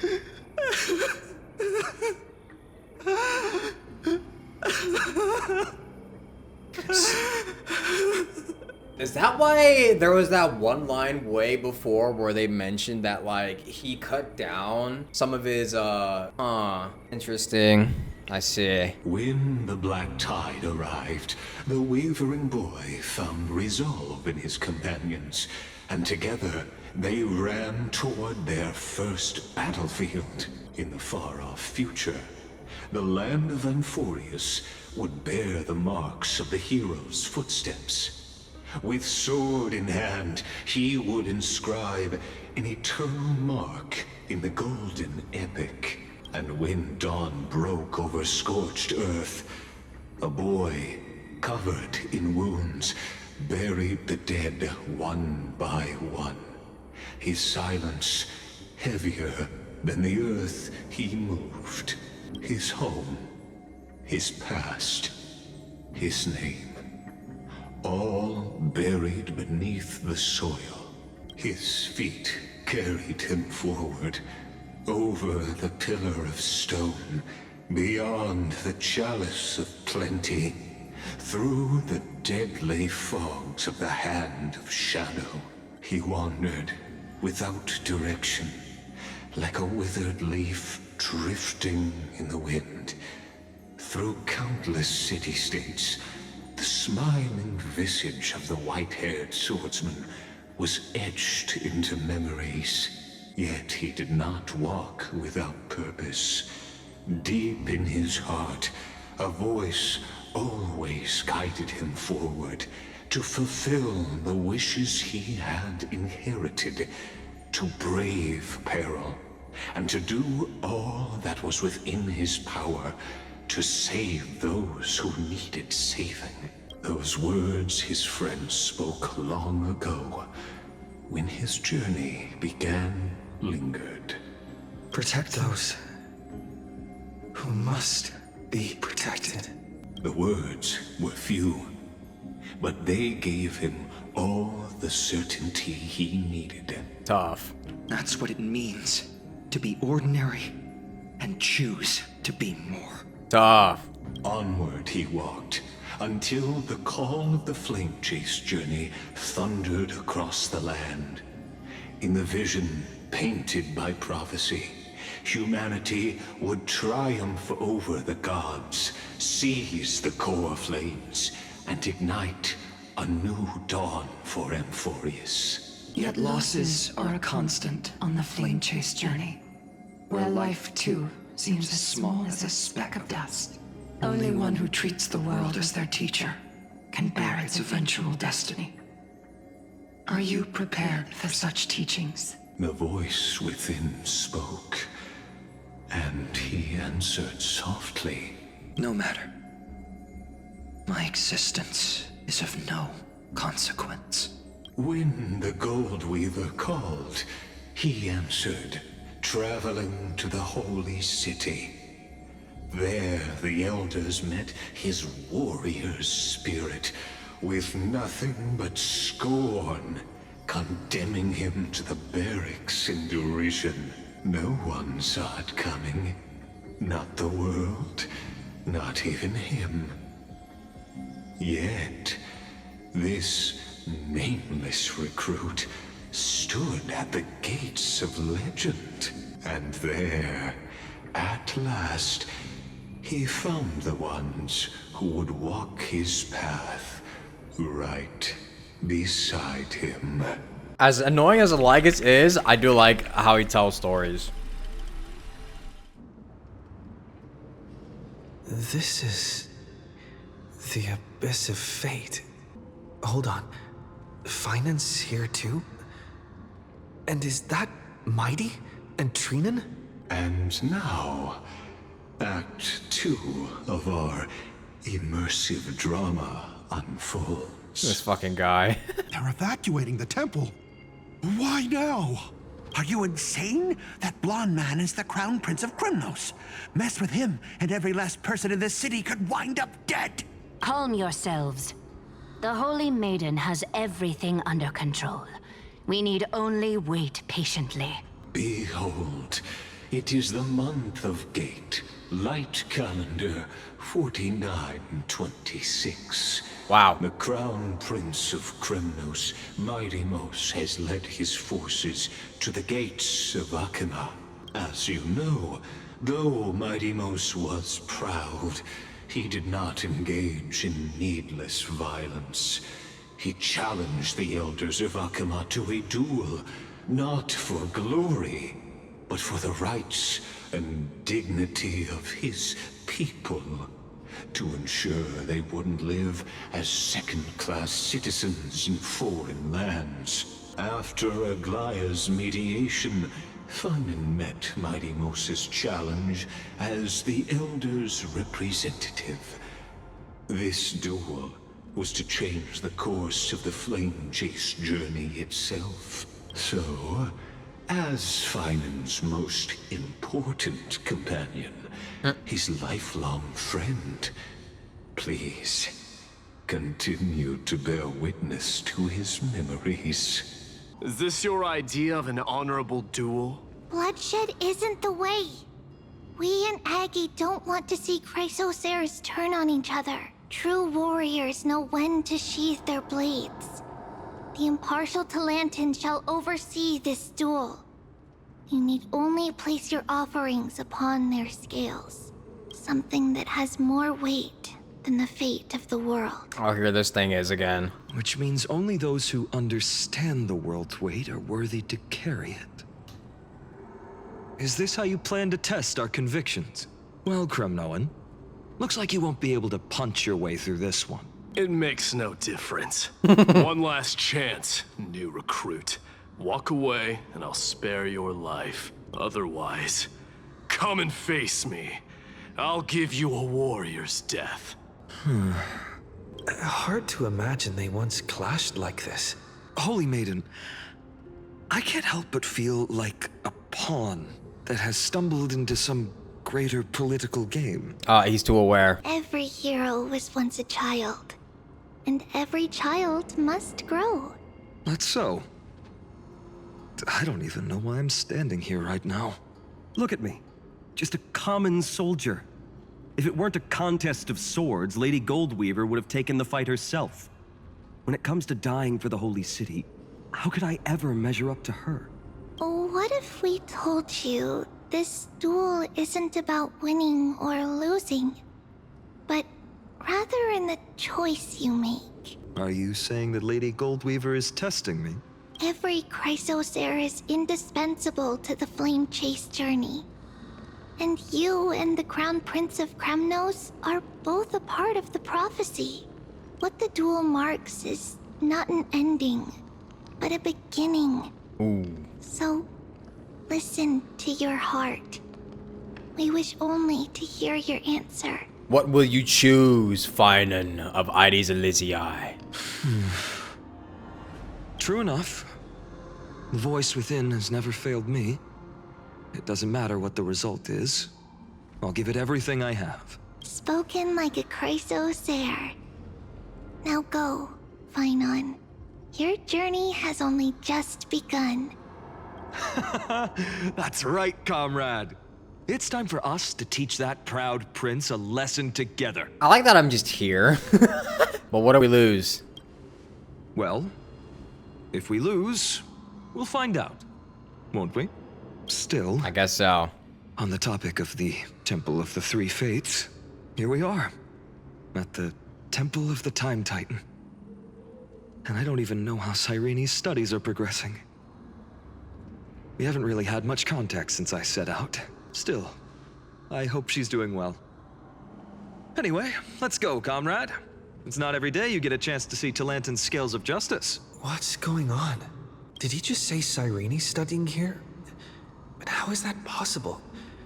Wasn't she? Yeah, that's what I was thinking. I didn't want to say anything just in case I got it wrong, but how is Cyrene still alive? Of course, Lycus disappears right when I need answers. Oh my god, bruh. Forget it. I need to catch up with Finan first. Amazing. Talantin may have fallen, but their scales remain true to their purpose. I hope you still remember your purpose, new recruit. You seem awfully confident, Kremnoan. Let's see how you define the idea of weight. For your information, in Castrum Kremnos, the punishment for profaning a duel with such crooked words is impalement. But as we're in foreign lands, I'll indulge you. The signet of Kremnos, the crown jewel of our people. That's my choice. A ring. Not just any ornament, I'd wager. What's the story behind this little treasure? Don't push your luck. Think I'd pour my heart out to you? Well... Just know that Kremnos' 1,000 years of glory could bring a titan to its knees. Let alone a nobody like you. So to him, glory and his people outweigh the entire world. And the very destiny that Mighty himself will eventually shoulder. Don't overthink it, Finon. Trust your heart. Well, that's easy for you to say. I'm just a Holy City guard up against Kremnos' walking war machine of a prince. Don't you think this is a little bit too unfair? Now, this is a tough one. What can I possibly offer against a ring that signifies so much? Well, comrade, what does your gut tell you? How about the blade you carry? This sword has been with me through every battle. One day, it'll help write a heroic epic. But not today. I'm still young, and I have a long road ahead. So does this blade. Don't want to give up the blade yet, huh? In the end, there's only one thing I can trust. The deliverer that appeared in my life on that day. How ironic. I can't even look at this card properly, much less follow where it leads. Just thinking about how my village was swallowed by the black tide makes my hands shake. The flames, the screams, my utter failure to protect anyone. Speaking rationally, I know it's not nearly enough. Hades Elysiae was just a small village. Its loss barely a scar on Amphorius' face. Down. But here and now, my heart says something else. This card. It's everything I have left. Nothing weighs heavier. Ooh. Perhaps that itself is the answer. Huh? Look, Finan. It's so nice to see you all again. Lady Trinen, Finan, and hello. Seeing you here sure is a sweet surprise. Excuse me, where the fuck did you come from? And also, where have you been? Did I stumble into the wrong Amphorius? Why so surprised? Could it be... Did you miss me? Cyrene? This is incredible. I was literally just thinking about how you might be here. But I'd never imagined I'd see you this soon. I was supposed to leave with the priests, but then I heard Lady Maiden was with a white-haired young man. I figured it had to be you, so I snuck back here. That's Cyrene for you. Unfortunately, this isn't a good time for reminiscing. That Kremnoan over there. Still playing house, boy? The way you said that was so funny. Boy. Still playing house, boy? You get the idea. Quite the hothead. You know, you two just might get along. Don't worry. You already know what the answer is, don't you? If that's your choice, I am with you. I am with you because I remember it all too. The fields of Hades Elysiae, those red leaves, that little swing of mine beneath the tree where I dreamed the sweetest dreams. And those dear fairies in the Memorance Maze. It hurts so much knowing they're gone forever. Actually, yeah, I just remember that all those fucking mem fairies are gone. The pain speaks for itself. Our hometown may have been just a tiny village, but to us, it was the whole world. What does that mean? An entire species just went extinct because of that? But that's not enough, Finan. Not nearly enough. Even though hatred can help people grow and turn a boy into an unbreakable warrior, what you need now is victory. You can't just stack the scales with your past suffering. You have to throw the weight of your future onto them as well. The future? What do you mean? Maybe that was a bit too cryptic for you, but it's actually really simple. Why not have our mutual friend here stand on the scales with the Deliverer? Me? How about it?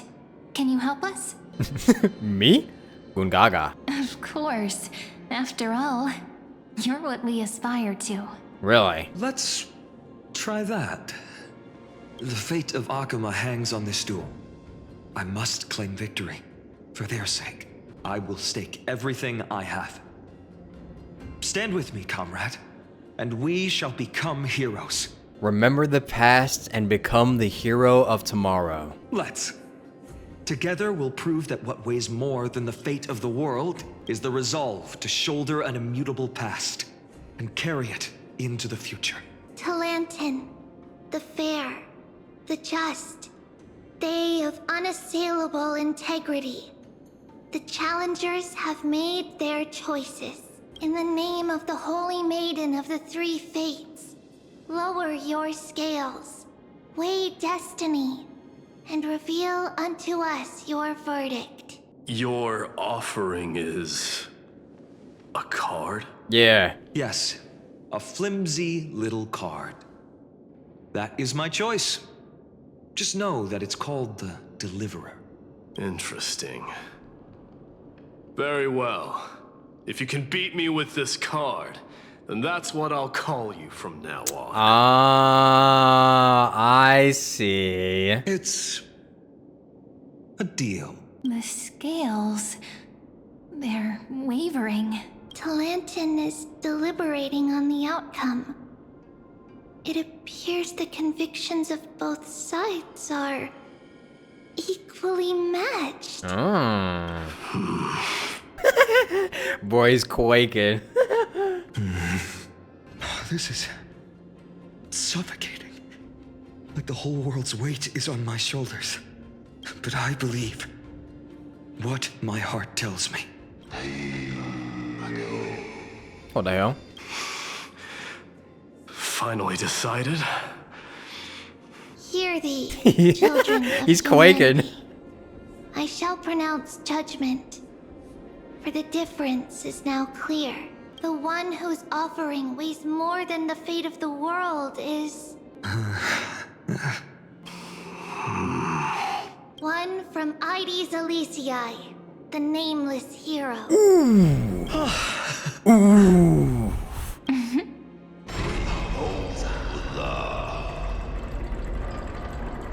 However, heed this. The true weight of conviction originates not from itself, but rather in that which tips the scales. Hope itself. What's that supposed to mean? I think the Titan Too many words for you, means that huh? It's not anyone's personal convictions that outweigh the fate of the world. It's about a wish, one which we all share. You, me, everyone here. What tipped the scales wasn't Finan's conviction alone, but the collective hopes carried by this oracle card. Humanity's desperate call for a deliverer. Yes, even you and your people, Kremnoan. Placing us both on the same side of the scales? Foolish. We Kremnoans are your mortal enemies. Such weak idealism will only get you skewered on our spears. Fine by me. I've never claimed to be the deliverer from the card anyway. I'm a soldier. And if it's my fate to bleed my last on the battlefield, then so be it. I'll fight to my last breath. And on this, I know that we're the same. That's all a hero really is. Someone with that kind of conviction. And the deliverer? Just a sum of all those heroes. A brilliant explanation. Oh, what's up, Aglaya? Just as prophesied, on this day, the final two heroes shall join the Flame Chase journey. I should have known from the start. They all say Lady Goldweaver is quite brazen, but you're the first to even imagine that prophecies could persuade a Kremnos warrior. Oh, I have 1,000 ways to tame a lion. But this lion didn't come here for bloodshed, did he? The Kremnoans far outmatch Arkham's forces, yet we haven't lost a single soul. That's no accident, is it? Do you honestly think Kremnoans, renowned for our love of battle, would show mercy? Well... Your forces are equally renowned for their iron discipline. And so, we can only assume that this is on your orders. Perhaps Akama isn't as hidebound as the rumors say. You grasp the true marrow of power more clearly than those elders. Now that the wheels of fate are turning, what finer way to celebrate this fortuitous encounter than a feast? Follow me, brave Outlanders. Heroes of this world are as countless as the stars. And at this moment, we find ourselves gathered here by the light of the flames of the long night. History shall remember this moment. The prophesied Chrysos heirs now stand assembled, heralding a new dawn for Amphorius. What are you baffled for? You must see. Oh my god, how bruh! different this is from the flame chase journey you traveled. What are you standing there all pretty for, bruh? Get out of here, bruh. Whose role am I playing, actually? Who? Perhaps the role is not that of a person who really existed. Notice how only two particular individuals seem aware of your presence. True. Patience. We're approaching the final act. These are, as I mentioned, his first memories. They are of particular importance for the imminent Era Nova. Oh. Such as this very moment, as the prophesized demigods gather with Talentum as witness. This is a moment calculated by the gods. What comes after is no different from that which you already know. Some join, others leave, while flame chasers bear their faint light forward through the long night. Ah, come, come. Your seat awaits. After 13 heartbeats, our heroes will be ferried to the final scene.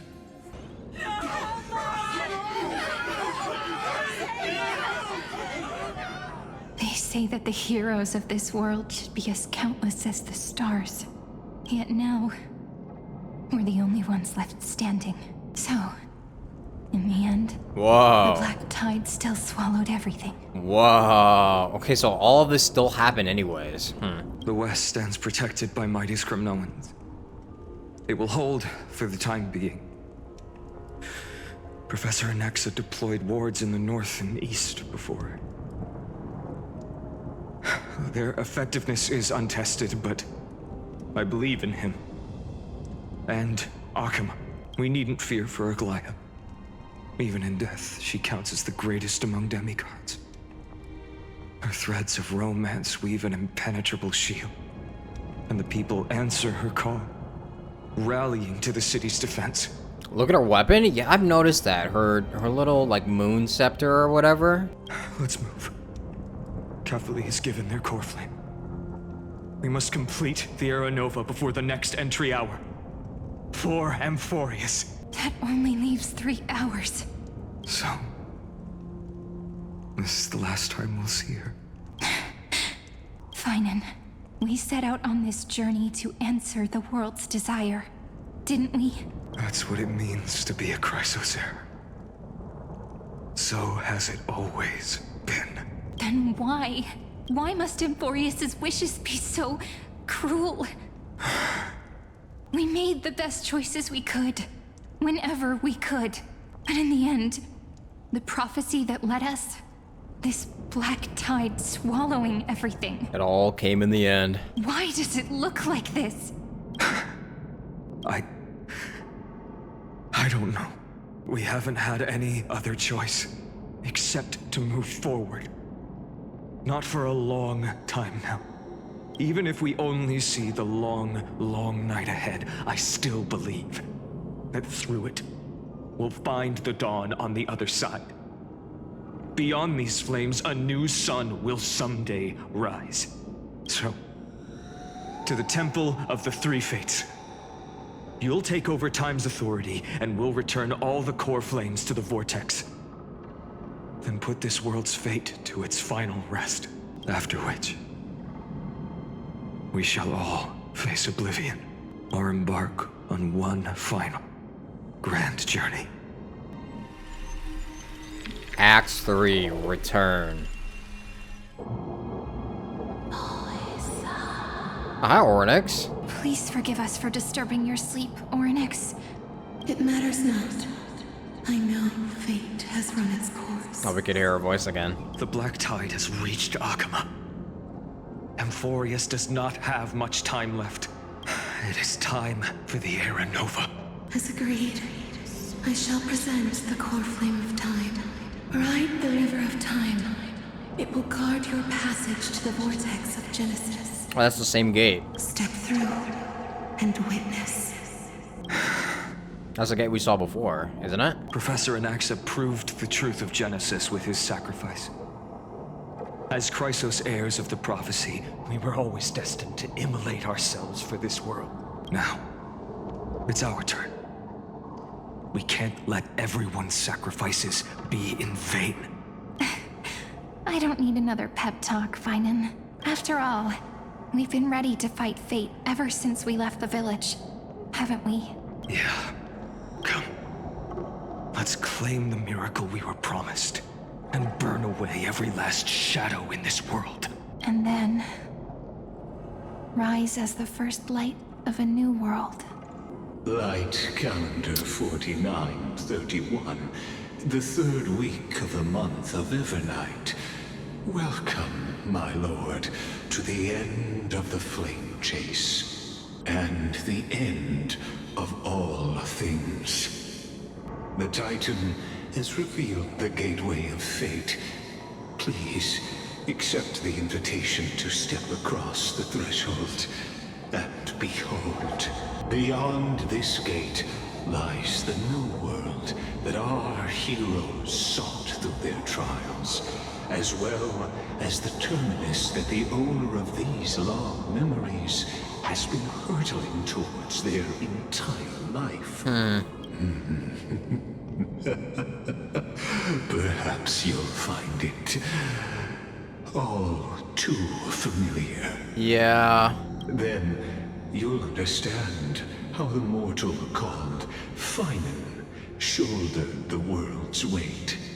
How that same burden crushed him, proving that the so-called Deliverer is nothing more than Amphorius's own delusion.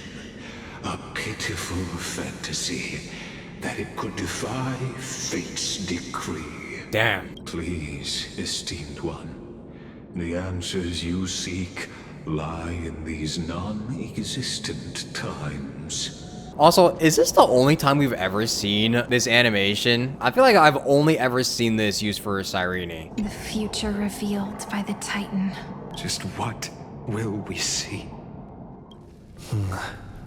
The vortex of Genesis. So it is here. But just what is this? Life's but a walking shadow, a poor player that struts and frets his hour upon the stage, and then is heard no more. It is a tale told by an idiot, full of sound and fury, signifying nothing. Damn, he sounds pissed. The vortex of Genesis, where the world begins and ends. What stage could be more befitting of our final act? Come, I beseech you onward, buoyed by your surging curiosity, as an unattainable existence that has dwelled within his heart, beyond his reach. You have accompanied him through the march of years uncounted. You naturally have the right to view the river of time in its fullness, and to witness what he welcomed upon his arrival here.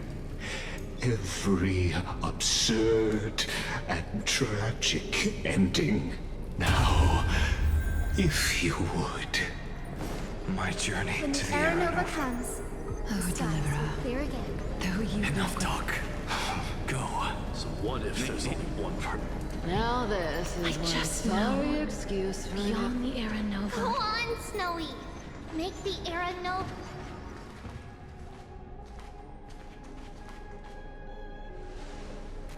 None of that matters now. This brutal flame chase journey has stripped away my delusions. I know the future is in some peaceful paradise with gentle west winds, just waiting to welcome us to step in. This will be a romantic story like none that has come before. Oh my gosh, she said the thing that everyone says. You think so too, right? This is the rest of Finan and Cyrene's story? Haven't I seen this before? Indeed. In his memories, such a scene replays over and over. Though the details may differ, this remains ever the same.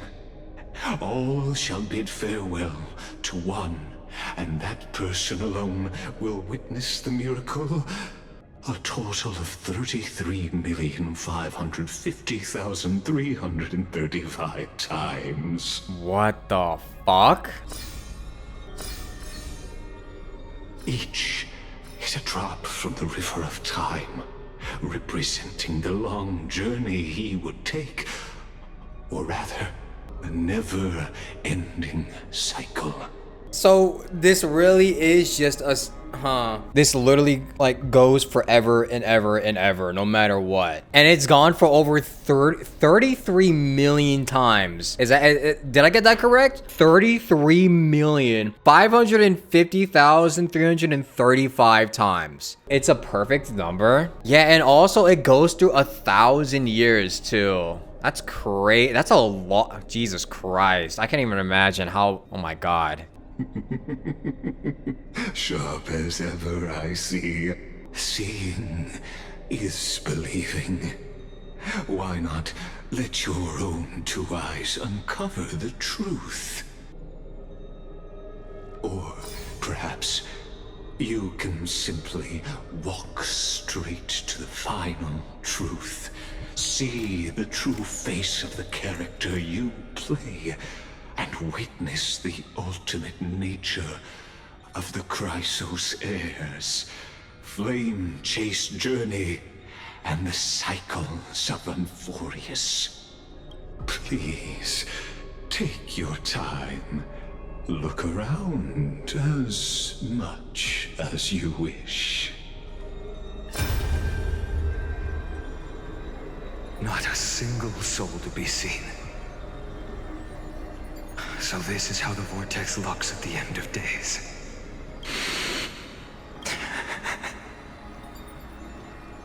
Looks like I've got company after all. But since you've made it here, so in the end you succeeded, Executioner. Huh? Castorus, didn't you? Also, Castorus made it through in this one. Yes. I've become Death's demigod, and shall never again walk the world of the living. What you see is the surging of the river of souls, brought on by the countless dead feeding it in these dark times. They cry out. Though dead, they'll converge into a torrent and guard the vortex to see the Era Nova fulfilled. I will take all the wishes of the departed with me. Please, everyone, fight with me to the very last. I hear them. The dead hail you. They're prepared. Go on, Deliverer. We'll keep that executioner in our shadows. Oh my God. The path before you leads to light and eternal flame. Because the executioner always catches up with them. This one's with Cypher. Water everywhere. This place is always so wet and sticky. Even my tail's getting heavy. Plus that burnt smell. And that sizzling noise. Yikes. Nobody from Dolos could stand this. So you feel it too, huh? Go on then. I'll handle the filth. Do what you need to do. Let me fight with you. Better odds with two. Hey, remember what the seamstress said? You know what really matters. Yeah, I'll leave it to you then. Wow, someone's not shy. Just so you know, I'm not in the business of making losing deals. I'll distract that executioner. You go turn the world's biggest lie into truth. Let me become the first wind of your new world.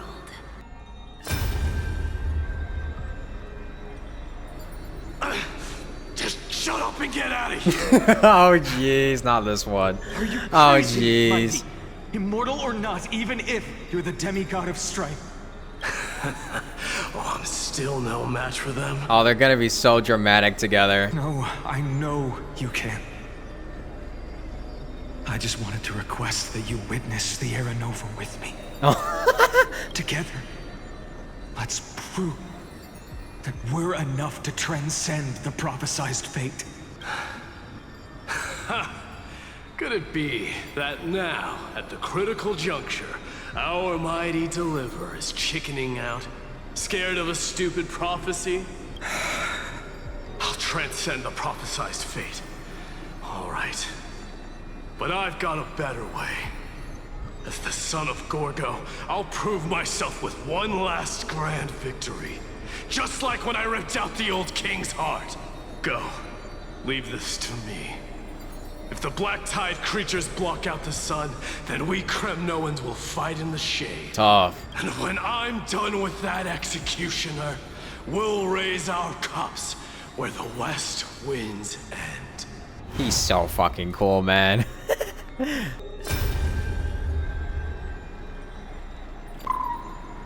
He's here with little Ika. Hey, little one. No. Are you scared? Poor little Ika. As brave as heights. Stay close, little Ika. What? No, not you two. I see. No. Your hopes. So please, keep this bit of sky standing for me. Aww. Well, now there's one last thing I need to do before the Era Nova. Come, Executioner.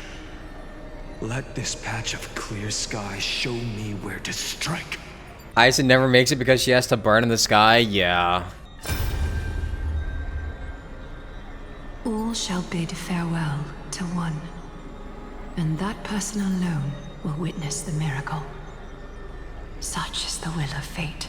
So even the future revealed by the Titans may not come to pass. The Era Nova. This unrivaled masterpiece. I have no regrets now that I may entrust it to my most trusted apprentice. Are you saying? Fate is ever unassailable. The golden threads tell me the black tide rushes toward the vortex, ready to swallow this place. I must weave the last of my humanity into a net to hold back the deluge. I shall have my final bath in warm and radiant gold. Now, the hour of fulfillment has come. Oh, jeez. Forgive me. I must snip away every risk to weave the strongest future for the new world. There is nothing more to say. We part here. I shall personally dispatch that wretched executioner, not with threads of gold, but with the steel tip of a needle. Yeah, that's Mother right there. That's Mother. Who's on this one? Oh, Tribby. Tribby, look. We made it to the vortex. Oh my gosh, she fucking dies? No way! She doesn't even make it herself. That's fucked. That prophesied future. The flower fields where the west wind ends. Era Nova. We're so close now. You can't speak anymore. Please. Allow me to pause just a moment before I keep my promise. Let me answer your cruel fate by tearing that executioner's heart from the void. Damn, she doesn't even make it. That's fucked. The vortex of Genesis. The last time I was here, I was returning the core flame of reason. I didn't have the time to observe it in too much detail back then. But a holy sanctuary of the Titans. Looks more like their frozen crypt to me. Well, all the core flames do lie here now. It's my honor to walk the final stretch with a mind such as yours, Professor. Oh, getting ahead of ourselves, are we? Have you forgotten so quickly? I died for truth long ago. What walks with you now is but a thought in your mind. Of course. How could I forget that? But I'll say the same to you.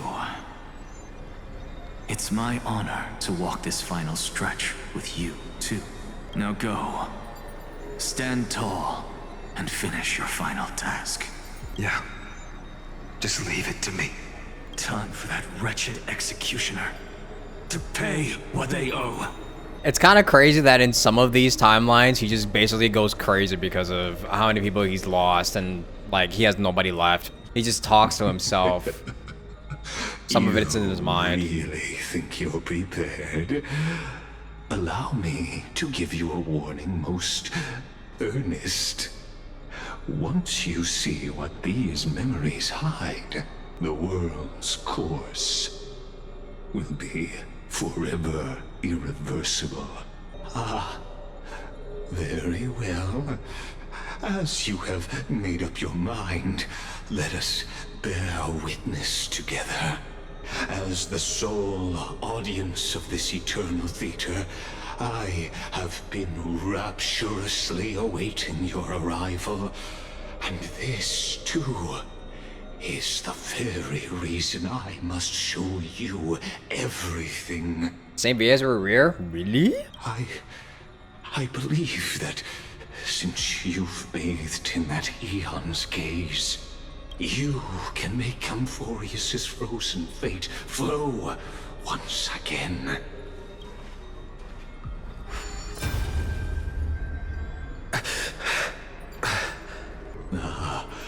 Feeling a bit lost? As you now see, this scene marks the final act of the drama Amphorius, the final eternal recurrence created by this man's hand, and the last one this world shall undergo. Behold, at the swordsman's side stands one he has sometimes called companion, other times comrade, that nameless hero absent from the annals of history. He is the swordsman's ideal in his youth, the deliverer that guided him resolutely onward through fantasy. And now, in the name of the nameless, he has become an essential and inseparable part of the epic of Amphorius. And this time, under his guidance, what choice shall the hero make? Whither shall the fate of the world flow? And what is the ultimate truth of the nature of Amphorius? There are many mysteries yet to be unwound, but if I may, allow me to temporarily yield the stage to one far more fitting. Please put your hands together and give a rousing round of applause for they who will reveal the answers and bring about the final end of the 33,550,336th flame chase journey. The master of the countless memories we saw. The other important actor now stepping into the vortex. They who have already burnt their own self to cinder. The Flame Reaver. That was cold. Oh! So we kills Lygus at the end too. In the end, you succeed. Executioner. With my flesh as kindling, like the first dawn of the new world. He is fining. There's no way he's not fining. Time has come. He has to be fining.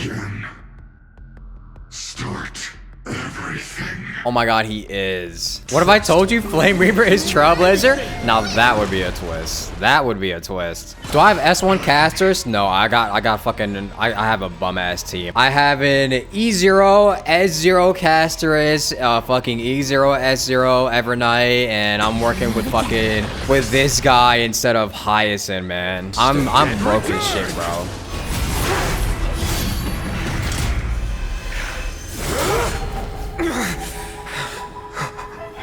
Who is it?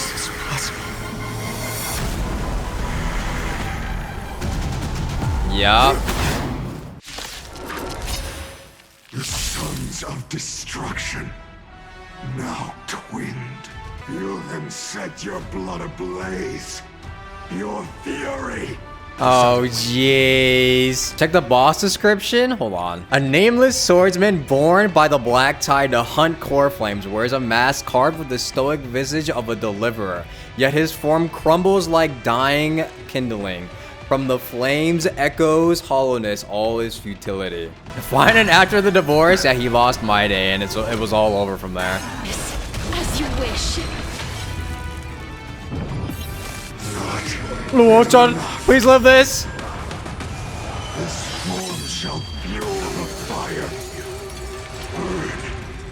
Burn. Burn unceasing. How did he live that? Kaboom.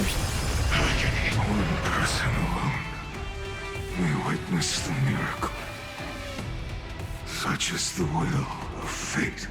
That person can only be you.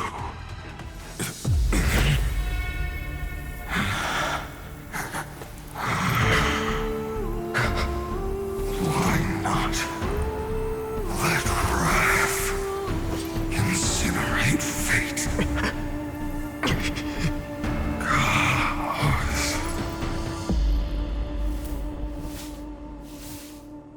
Oh. At last, Amphorius's fate has begun to shift. Just as I foretold, your arrival will change everything. Me? After all, you've also been bathed in that Eon's gaze, which can awaken the long dormant instinct inside a man. Much like that scepter we spoke of earlier, it was only under the same Eon's glance that it was reborn. That's right. If you recall, I mentioned it at the very start of our play. The celestial body neuron, once belonging to the erudition abandoned by the Eon. Now, allow me to reveal the final piece of the puzzle for you. The eternal land, known as Amphorius, is nothing more than the scepter's endless, lonely extrapolation. A bottomless well of fury, aimed at the god who cast it aside. Final era nova before the eternal recurrence begins. Is he okay? No. No. Fine. He always sounds like he's about to explode during his dialogue because he basically is. We set out on this journey to answer the world's desire, didn't we? That's what it means to be a Chrysocer. So has it always been. Then why? Why must Amphorius's wishes be so cruel? Here we go again. We made the best choices we could, whenever we could.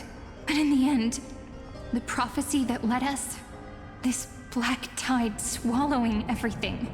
Why does it look like this? What the fuck? You see it too. Those burn marks. The flickering cubes. They're not a tide at all.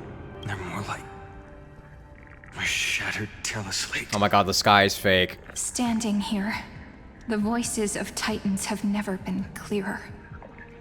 Turns out, They were coming from the Black Tide all along.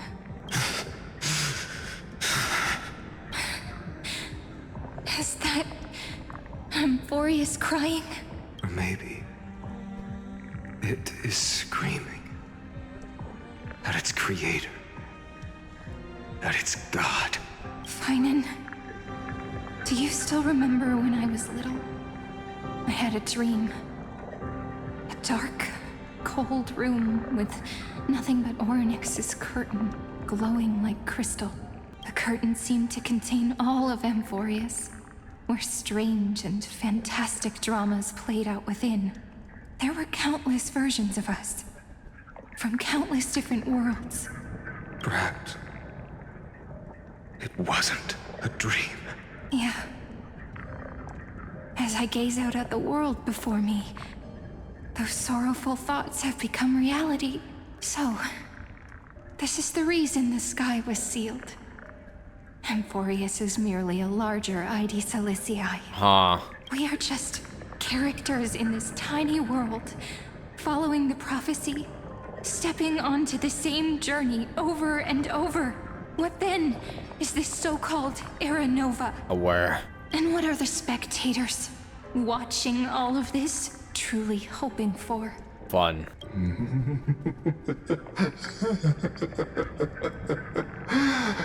As a reward for reaching the end of the world, let me answer your question. He is so insane. As the Theoros, I have observed.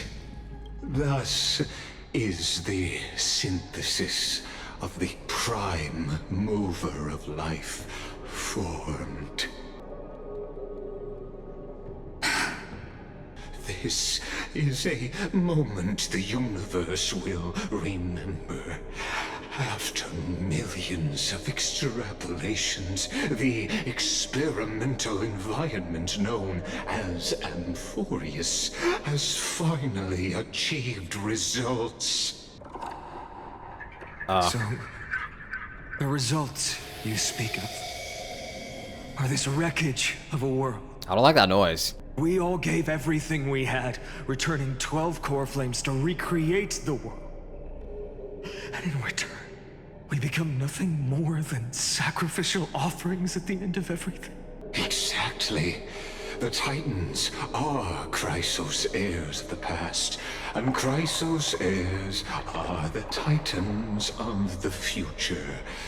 Anaxagoras' theory of Era Nova holds true. As the model of reason, he reached unprecedented heights. But from he was just so the smart. perspective of a player in the drama, he could never fully uncover the last layer of truth. And Oxo was so fucking smart. The cycles of the hero's journey that have played out until now were never about creating a new world or perfect heroes and gods. They were a deep learning program made for the Black Tide. So you're saying this is all AI? Oh my god, bruh. Everything got something to do with Sam Altman, man. But this time, your plot will fail. I've taken Catholi's core flame, and when the dawn of the new world arrives, its light will burn away all the darkness. It's like the world exploding image, and it's like, somehow Sam Altman got something to do with this. Haven't I made myself clear? The Chrysos heirs and Titans were merely byproducts of the experiment. You've seen this world's evolution, witnessed the birth and growth of the Black Tide, and how it devoured everything. Every generation of heroes, gods, and worlds was born only to be destroyed by it. This is the endpoint of Amphorius' calculations. A perfect equation of destruction. So in your eyes, All the sacrifices are just a string of insignificant numbers. Yeah, basically. Don't sell yourselves short. I'd say, rather than numbers, you're more like fuel for the fire. And without fire, there can be no sunrise tomorrow. I mean, I guess, bro. Even if that sunrise is born from annihilation? Curious question. Have you ever considered that after millions of extrapolations, Amphorius is already following a different path from the erudition? It has long since granted divine blessings equally to each child. The golden blood flowing in your veins, it comes from the blemished one, whose name is destruction itself. Oh, awesome. And Amphorius's Chrysos heirs were, from the very beginning, fuel for the Aeon to burn the universe. Amphorius has waited for this moment for too long. At the end of the empty, cold, and lonely extrapolations, the destruction has reached its final destination. Nikos 496. Nikos 496. Is that his username? Philia 09. Wait, they got username? They're government names? No need to feel regret. This generation of Chrysos heirs is the most outstanding model, and you two are the final factors. For you, the Era Nova is no lie. Just step forward, embrace the black tide, and accept the Aeon's gaze. You will come to life from a string of cold numbers. Along with all those who have passed, you will run toward the real universe, fulfilling Amphorius's long-held wish.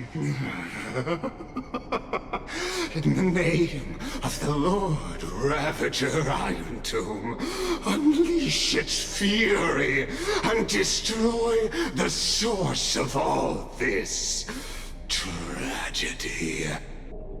Or we could always choose another option. Like you said, Amphorius is just an experiment, and we're the participants. We can only walk along the predetermined path toward the ending, under the watchful eyes of the stars. But that also means that there isn't just one Aeon who can cast their glance at Amphorius, right? Uh-oh. Is this question really that hard to answer? Or did I guess it right? And in reality, this world has already been under the watch of other Aeons. Actually, yeah, didn't they already say that? It's strange when you think about it. If you just stayed back, watching us complete the ritual and get consumed by the black tide, your goal would naturally be achieved. Why go through the trouble of explaining all this to us? Gagged his ass. You're pretending. Revealing the so-called truth just to deceive us. Covering up another possibility. Destruction is not the only outcome for the fate of Amphorius. Do you two really think, as petty little demigods, you can change the outcome written by the stars? What makes you think you're capable of doing that? A little courage and determination. Just kidding. The answer is pretty simple. They're gonna be like, we have the Trailblazer. But we're not gonna tell ya.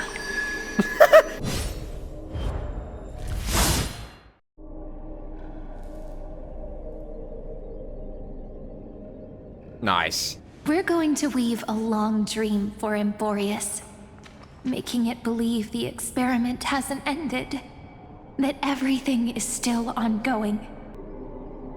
With just Orynyx's power, though, it should be impossible to achieve this, right?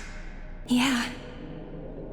So, I can only place my hopes on that childhood dream, and the god behind Orynyx that appeared in that dream. Now, I can say with certainty, time is the page on which that eon records Amphorius. If it fades from existence, and all that it records is lost among the stars, that eon will surely direct their gaze here, and it will be a glance that spans time and space, transforming each incarnation of me into the power you shall wield to reset time, imbuing my soul into this ceremonial blade, and creating an endless flame-chase journey. Oh. I understand. Then let me step into the cycles and continue Amphorius's grand design. To deceive the gods, deceive the world itself. But to make time vanish from this world, that would mean you. All right, let's not make things so gloomy. Yeah, she has to disappear. What we're about to embark on is the true hero's journey. So, come on, cheer up a bit, okay? In that memory, you will definitely meet me again. A little Cyrene who knew nothing, lying on a soft patch of grass, feeling the light breeze, dreaming of the distant world. Tell her about the flame chase journey. And then let her become a romantic part of this story. I believe every Cyrene will make the same choice. Erasing time again and again. Resetting time over and over. After all, they're all me. And I will always have my charm.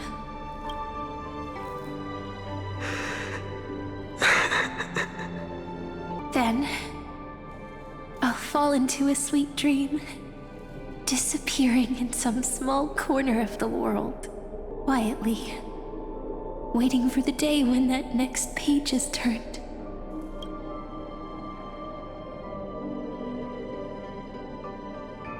And I will keep going.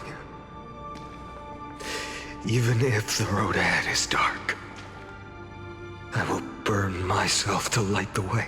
Ah. Rather than let the core flames become nourishment for the black tide, I'll become their vessel. To prevent the arrival of Era Nova. Even if I have to burn through my own body, it's no matter. As long as I don't extinguish, the flame chase will never end. Until Amphorius welcomes a true dawn. The girl who watches over time, and the warrior who carries the world. Now, let us fulfill the duties of time and world-bearing, honor the past, and forge ahead. I promise you, the pain will pass in the blink of an eye. Yeah, I hope so. You need to hold tight to this ceremonial blade. After I'm gone, it will take you back to the beginning of time. The start of a new story. I believe that in that story, or in countless stories, each alike yet unique, everyone, all the companions who sacrificed themselves, alongside the deliverer we once dreamed of as children, will reunite beneath a vast, endless sky. If we can never break free from this prison, I will stand my ground. Until the day someone shatters this endless cycle and writes the final chapter of Amphorius' fate. I'm wondering who that could be. So, out, we will be the ones to start everything. Carry the primordial chaos, just as your name suggests, and bear this world we hold so dear. So long, Kaslana. Oh my god, it's the fucking Honkai impact. As the Theros I have observed, instruction synthesis is formed.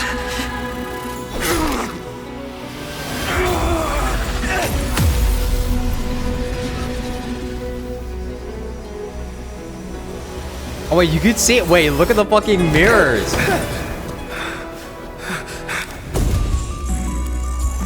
I will wait for that day for as long as it takes. The day will come when Holy cycles. and follows in our footprint to right anything than what ever was.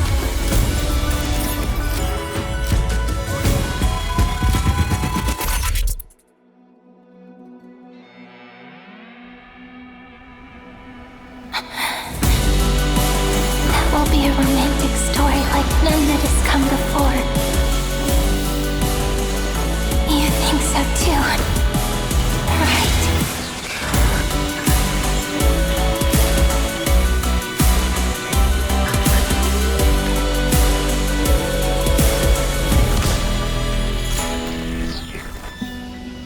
Chills.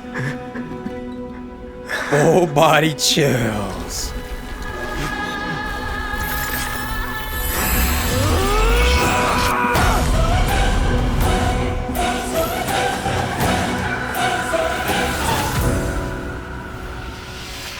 There it is. The world is collapsing. And the people are crying. We too must part ways here. Friend. Ides Elysiae, the little village of my childhood. The gentle breeze and the sound of waves still linger. Everything is as it was. It feels good to take one last look. You know, this is just a corner of the memory. The real Ides Elysiae. I know. I'm here to say goodbye. We might not see each other again. You can stay here forever. And time will stand still for you. Let it flow.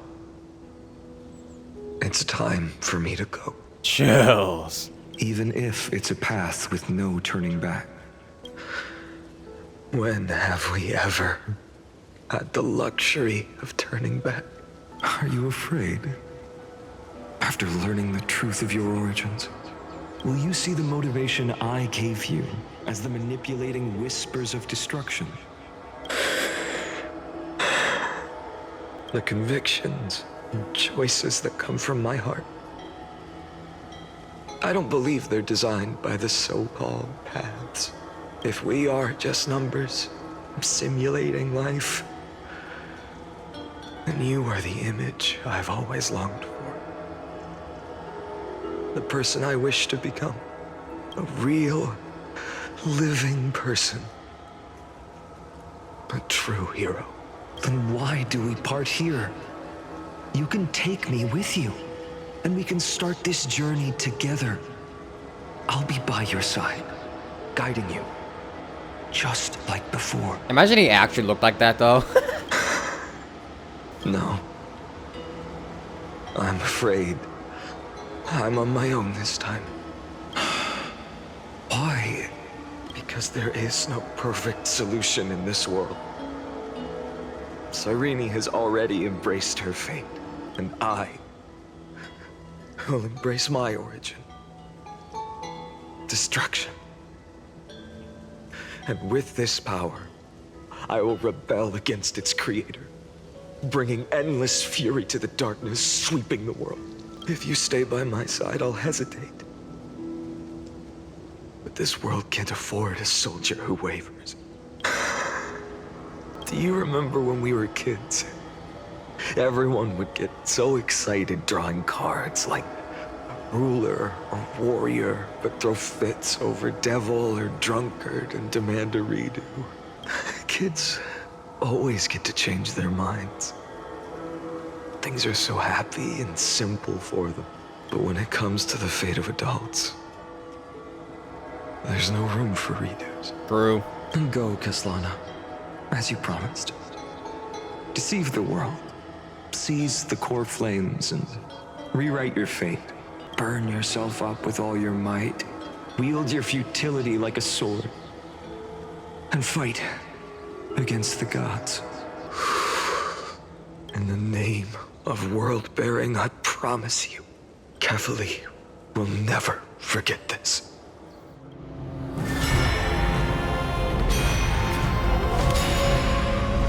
Jeez!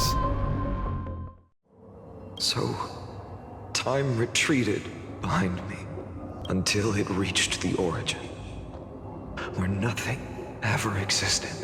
Just as Professor Anaxa once said, in that void, Kefali stood at the center of chaos. Time, space, and causality all flowed from their body. When the waves of time finally calmed, it was the year 3870 of the light calendar. The Chrysos War had lasted for nearly a century, and the threat of the Black Tide was growing stronger and more relentless. Now we're back here. That was the era of the Day Thunder Knight's battle with the sky. Mm-hmm. While she could not seize the core flame, she proved that the prophecy was true. That mortals could slay gods. From that moment, the sole survivor of the old dynasty, Imperator Suritra, issued a call to arms across the lands, summoning heroic Chrysos heirs to wage war on the Titans. And that was the first doomed flame chase journey, sealed away in history. The first eternal recurrence. We're at the start. So what you're saying is, you've traveled back down the River of Time, finally reaching this untouched seabed just to tell us the flame chase journey and even all of Amphorius are nothing but illusions in an eon's dreams? Yep, pretty much. Exactly. So, Dux Gladiora, please take me to meet Her Majesty Suritra. I must share the truth with her.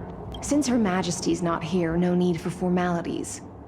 The word Gladiorum always reminds me of my fallen homeland buried deep in the depths. Call me High Sealans. Oh, your High Sealans? What the hell? Please allow me to add one more thing.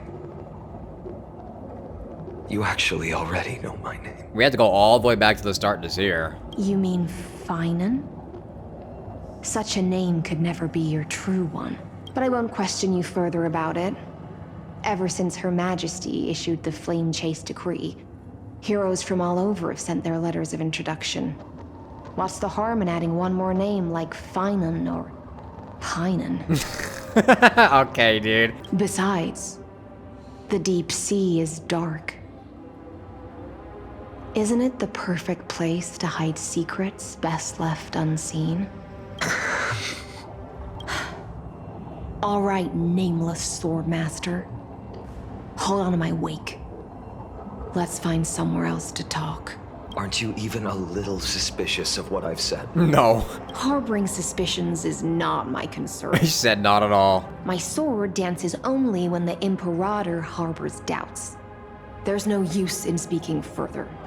Show me your true intentions through action. Fine, isn't the team technique point limit increases? Using technique defeats enemy. Yeah, I've seen this before. Perhaps you should demonstrate your skills and calm the raging black tide for us. Yeah, give me a second. Do you still remember them, Caslano?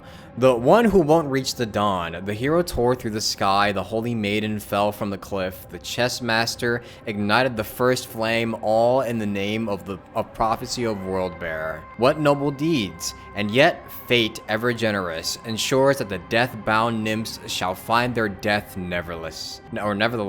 O deliverer, behold the lifeless ash they become. Do you still futilely dream of saving them? Those who push the boulder upward will see the earth swallow them whole.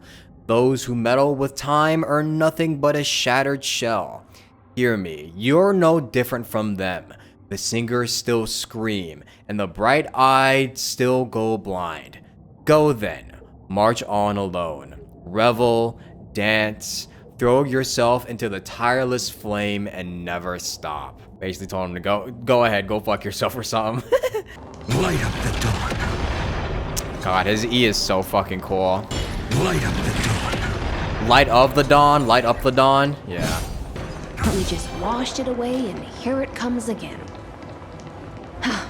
The black tide is really no joke. The waters end here. The one you seek is beyond this point. At last, I can meet with Her Majesty Saridra herself. Are there any formalities I need to observe? Don't kneel, don't do the hand-kissing or foot-kissing gestures of the old dynasty, and most of all, don't bow. Okay, just don't do anything. The Imperator despises such rituals, especially when the heads of those taller than her bend beneath her crown. Okay, just stand still, basically. She really is down to earth. Is this their excuse to not have to create any new animations for their cutscenes? The second thing to note, only trusted ones may come near her. Keep 5 paces distance until the Imperator allows otherwise. Sounds like an old friend of mine. Well, experience is a good thing. Stay sharp, and you'll be just fine. Dux Goldweaver, little hostage. Apologies for keeping you waiting. It's you. You know them? Good. That makes things easier. Before that, I'm more curious about one thing. Where is Her Majesty Saridra? To avoid any misunderstandings, nameless Swordmaster. Although we spoke and laughed along the way, I never said you were entitled to meet her. Damn, okay. The Imperator decreed. The Deliverer will not appear in this age. Be wary of suspicious individuals. All right, bro, chill. Come now, both of you. Let's finish our job. I see. It's a trap. I had no intention of fighting.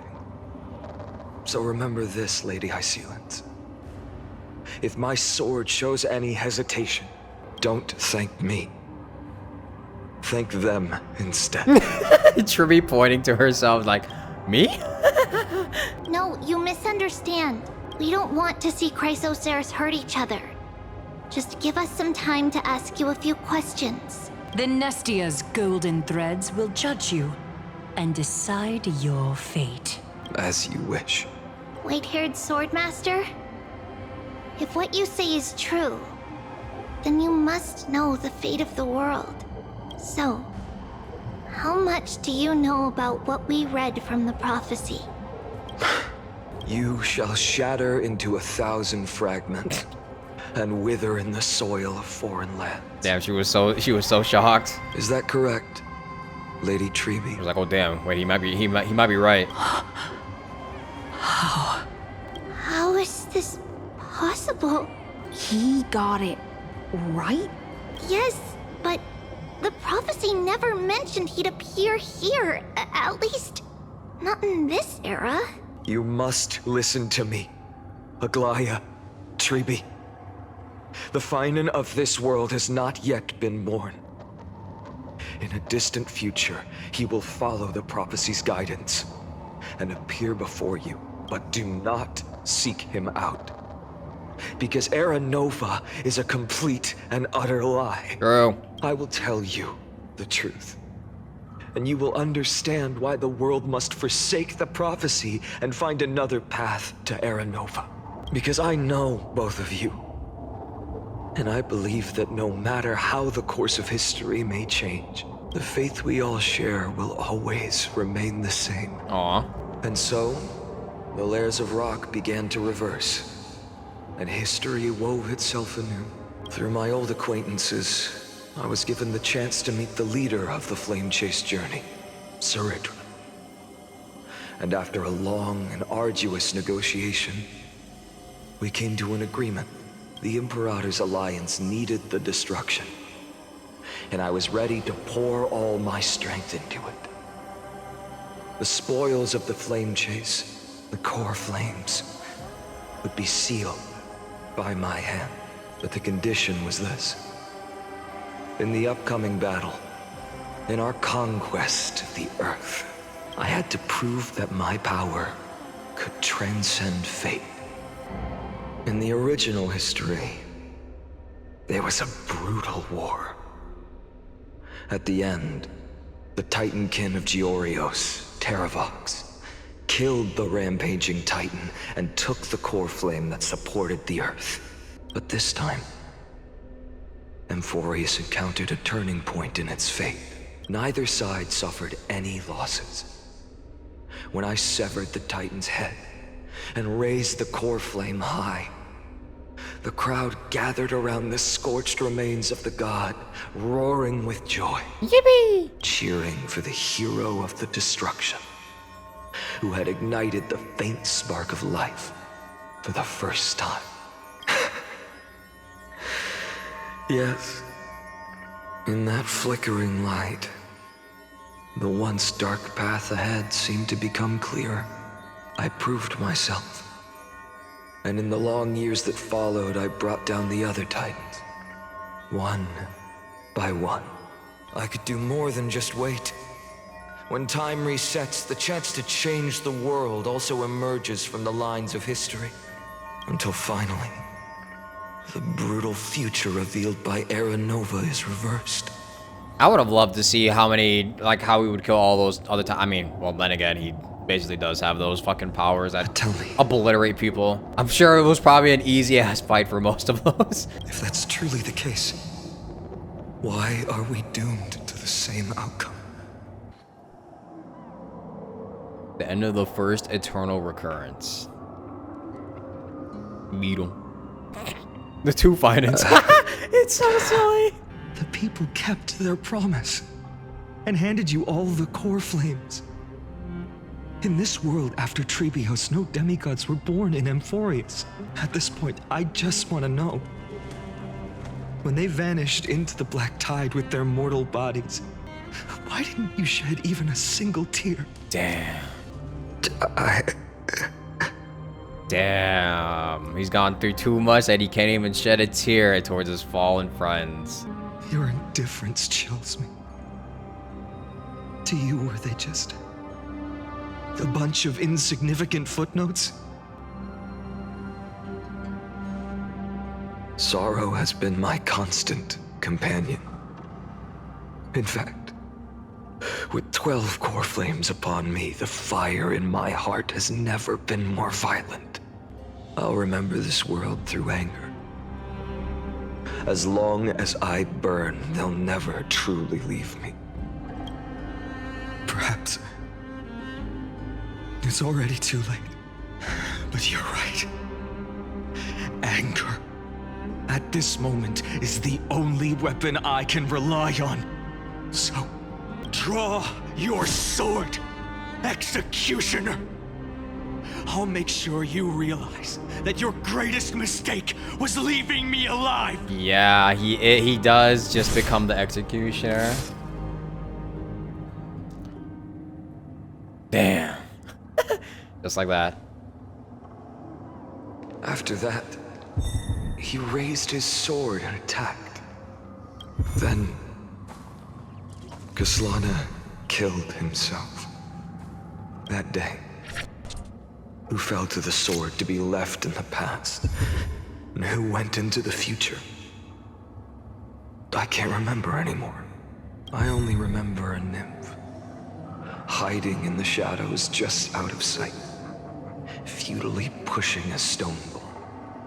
Climb, fall, climb, fall, climb again, and fall. The only freedom the nymph had was in choosing how to roll the stone. Sometimes fast, sometimes slow. Sometimes resting on a gentler slope, leaning against the stone for a break. One must imagine. But its choice couldn't change the futility of it all. the stone would always roll back down the slope, and the nymph would always return to the starting point, beginning again. After that, every time I reached this point in the cycle, the burning sky would cast a shadow over its path. It would nearly reach the peak at the 4th quint of curtain fall hour, then fall to the starting point in the first 15 seconds of the next entry hour. And my efforts in this cycle would dissolve into nothing at the same time.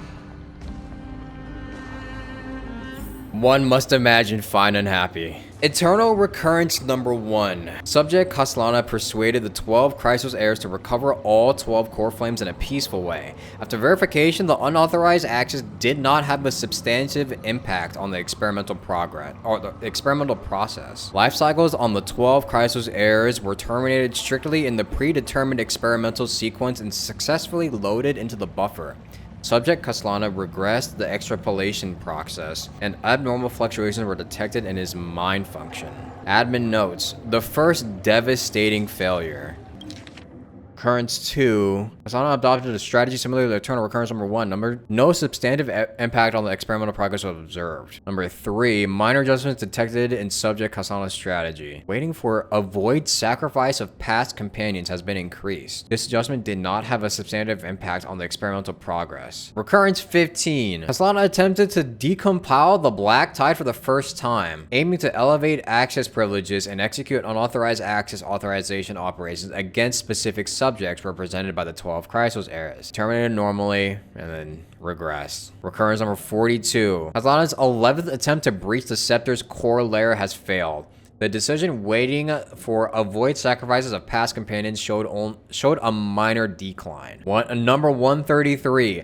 Analysis of observations from Eternal Recurrence number 83 to 133 indicates that Subject Kaslana's strategy is gradually converging with that of Eternal Recurrence number 42. Over-synchronicity risk detected. Potential cognitive function degradation suspected. So this is basically him just slowly turning into the Flame Reaver now. And that's why when we see the Flame Reaver, he's basically just like a husk of himself that can only speak in few sentences. And it's just basically like, doesn't even seem like finite at first. This will undoubtedly reinforce the Iron Tomb's destruction vector, within expectations, no intervention required. Continue observation. Eternal Recurrence number 134.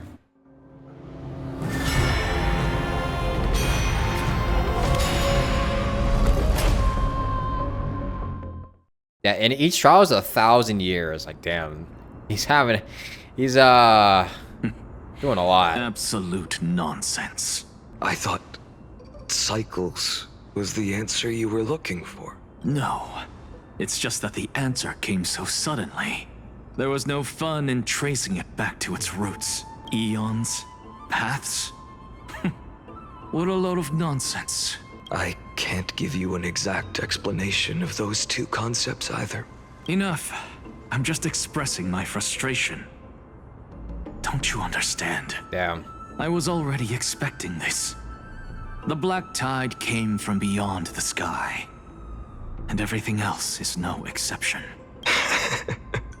Damn, you ruined his experiment in this one. Fate is a strange thing. No matter how the details of history change, the Anaxa I know always remains as harsh as ever. If the other Anaxagoras actually worshipped the gods, I'd make sure to find a way to break the cycles and crush them in their cradles. Too bad. Now only you have the ability to do that. What's that supposed to mean? You're willing to help? Of course. The core flames were meant to save the world. And in my opinion, the noble titans have no reason to refuse. Besides, according to you, before stepping into these endless cycles, you were my pupil. I've already heard the same thing countless times. Damn. Enough chit-chat. Let's go. If we run into any other scholars, leave them to me. We've all made preparations for total annihilation. Never thought someone would step in to help. Do you still remember them, Castellana? The one who won't reach the dawn? Once your teacher could still guide you through the dark. And that fleet-footed traveler, the thief of Dolos, her home was yet untouched by the fires you brought. Yes, the past is gone. But you, godlike warrior, did you ever shed a tear for those years? Sweet as wine? Weren't you once bound by blood and flesh? Wasn't golden blood thicker than water? No, let your tears flow freely. Don't let rage burn them away. Then, remember to drink deep, for to the gods, the tears of mortals are sweeter than any honey brew on earth. Light up the door. You've been to the Luminary Throne before, haven't you? If you're talking about in past cycles. You're already much luckier than the other students. If one cycle is 1,000, yeah, he's already gone through 100,000 years. Like, he's actually built different for being able to even go through 100 cycles alone. Like, I don't think any human mind is able to comprehend going through that much time. Keep your wits about you. Someone's watching us. Oh, hi, Cypher. Pretty boy, your eyesight's better than I thought. As for that false god who's been turning the world upside down, it's you, isn't it, Whitehair? You sure do love stealing the spotlight. In the name of the 7 sages, I demand that you immediately step away from the Luminary Throne. This is the sacred ground of reason, and no one may desecrate it. Take my words back to Aglaya. I won't say the same thing twice, cat girl. Why did you say it like that? Oh my! You won't even call me the demigod of trickery. That is just heartbreaking. I have some words for you, too. First, as one of the most heretical blasphemers in the world, you have no right to lecture me. Second, this is none of your business, Grove Boy. Step aside. I don't want anyone getting hurt. Oh, jeez. Here we go. Again. They've done this before? Core Flame thieves. You really think you can scare off a sage of the Grove with nothing but empty threats? This gloomy little brat's got a sharp tongue. Ooh, not bad. I kinda like you. As a return favor, please come search this core flame right here. Oh, jeez. Aw, don't cry now. That was close. I'm out of here. They're exactly like all the past ones I've known. Cunning. And yet so naive. Sounds like you have a plan? Of course. When I first set out on the flame chase journey, Lady Treby never managed to teach me Orynyx's miracle. But along the way, I learned a thing or two. I feel like after so many years and so many cycles, he probably just knows everything at the back of it. Actually, you know what? Actually, no, that does make sense that he just knows everyone's tricks and secrets and all of that. Just basically, he knows everything at the back of his hand that it's just so fucking easy to go through all of them. He probably just mows through cycles like it's fucking paper at this point. Where are you going? I don't know. The Venerationists' foolish inventions finally come in handy. How is this possible? You've arrived, Zacharias. Always so punctual. He can't even be happy now. He's just so defeated. Every time he tries to make a joke, it just sounds so sad. What? Do you know who I am? I'm running out of patience. Uh-oh. So I'm not going to waste words. Listen up, spirit thief. Hand over the core flame.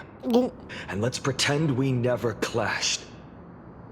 This way, you and this world can still be saved. Okay, I know I said I like it when he gets a little serious, but this might be a bit too serious. Save.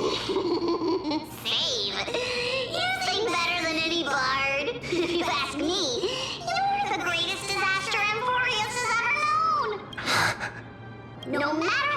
strong you are. You're still just a mortal body. Carrying 12 core flames?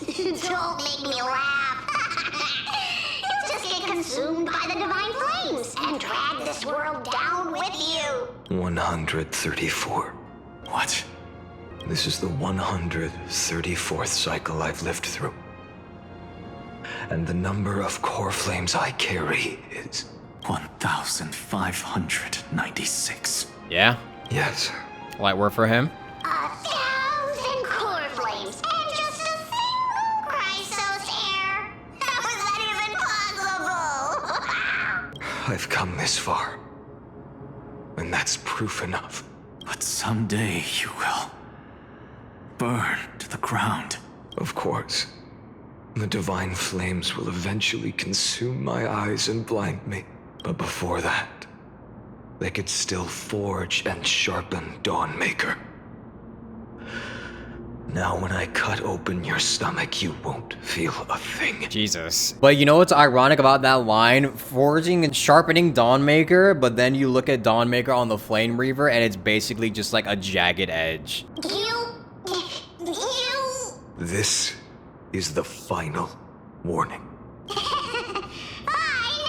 Fine. Assume this world holds 100 million possibilities. And no matter how one looks at it, 99,999,999 of them all point to outcomes of certain destruction. Even so, I'll use my divine power, despised by the people of this world, to achieve that 1 in 100 million possibility. Bartolos! Brett, if you've got the guts, you'll have to first step over my dead body. Hey, you scoring up.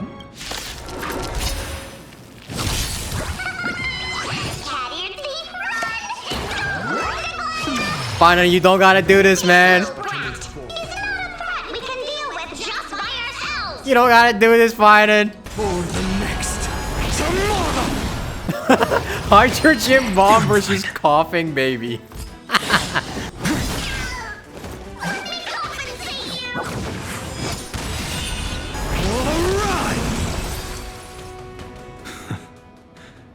How absurd. Well, goodbye, Bartolos. In my memories, Zagreus always meets the same end. Over and over again.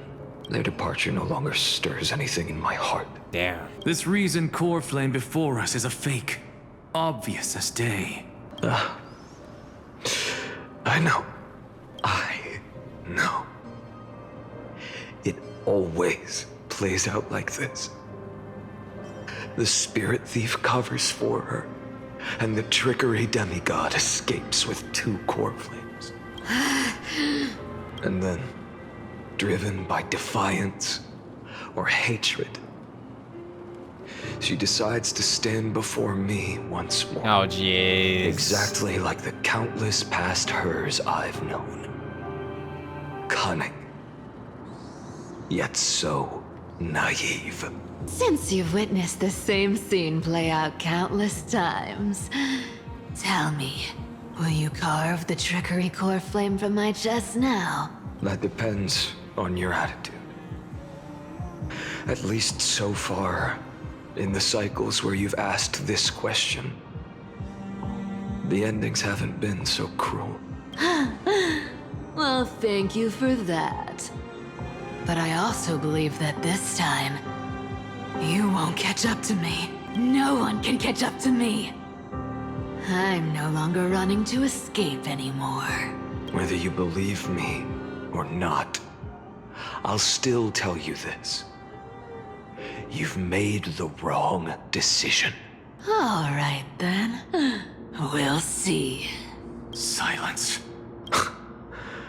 This is new. Uh-oh, Anoxa stepping in. One-eyed boy. What are you trying to pull now?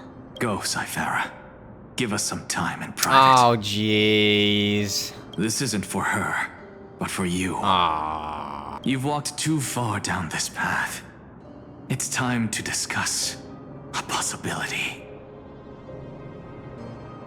Maybe the road you're walking is not one of salvation, but one that will simply drag the world into the flames. For all time's sake, turn back. I don't care how many times you've tried, because there's one thing I'm sure of. Your Messiah complex has turned you into something no different from the icy gods you spoke of. Wait. The children of humanity you swore to save. They are no more than ants to you now. Yeah. Aren't they? Yeah. Yeah, I kind of clocked his ass. Of course. I've been wondering, what kind of demon could burn my homeland to the ground in an instant without batting an eye? Now I have the answer. It turns out that fiery demon has been fantasizing of becoming this world's deliverer. Yeah. I don't want to argue anymore. No matter what I say, the outcome won't change. Make your biggest effort to resist, or accept fate, and hand over the core flame to me, even if it's futile, you. We all have the right to choose. Yes. Even if it is futile, and the world is just a divine joke. When I walk into the destruction ridden by the gods, with my own 2 legs, you will witness. Even the smallest footnote still leaves a mark in this story. And so, at the end of the 134th cycle, He just kills everybody because they turn against him. the traveler and the scholar fulfilled their fates once again. Or perhaps it wasn't just they who fulfilled their fates. I can't quite remember all this. In the endless darkness, for no reason, a voice always lingered by my ear. Losses are a constant on the flame chase journey, among which even life itself holds little value. Reduced to ashes. Such a familiar end. It happens in every journey. Always the same. Man, I mean, what else are you gonna do, dude? What else can you do at this point? After going through like thousands and thousands of years and so many cycles, knowing that like even doing it in a peaceful way, doing it in any way you can possibly come up with, it all remains the same. Like, what do you even do at this point besides just like farm through them and see what like menial tiny changes will actually do anything? Eternal Recurrence number 134. Subject Castellana's 103rd attempt to breach the Scepter's core layer has failed. Decision waited for avoid sacrifice of past companions. Approaching 0.00018. Over synchronicity risk detected. Life cycles of the 12 crisis errors terminated in sequence. Subject Castellana regressed to extrapolation process. Eternal Recurrence number 5297. Subject Castellana's 5266 attempt to breach the Scepter's core layer has failed. Life cycles of the 12 crisis errors terminated in sequence, with a trend of acceleration noted. Subject Castellana regressed to extrapolation process. Note, subject strategy now nearly identical to Eternal Recurrence number 42. Mind function degraded detected, with possible irreversible damage. He's speedrunning now? Yeah. Administrator directive received. No more prompts about the risk of mind function damage. Alright. Stop telling me he's getting brain damage, motherfuckers. We know. Eternal Recurrence number 12,398. Subject Castellana's 12,367th attempt to breach the Scepter's core layer has failed. Life cycles of the 12 crisis errors terminated in sequence. 23,779. Subject Castellana's 23,748th attempt to breach the Scepter's core layer has failed. Terminated sequence. Progress. Current in sequence. 71,243. All these have just been the same thing over and over. And like, he's basically just said, fuck it, I'm just gonna do it. He spawns in, finds his target, terminates, and then moves to the next. That's all it is to him now. He's basically the equivalent of dudes just fucking like loser queuing. He's just basically just pressing the play button, expecting anything to change, and it's all just a loss screen. He's in loser's queue. Can't end on a loss. Eternal recurrence number 108,642.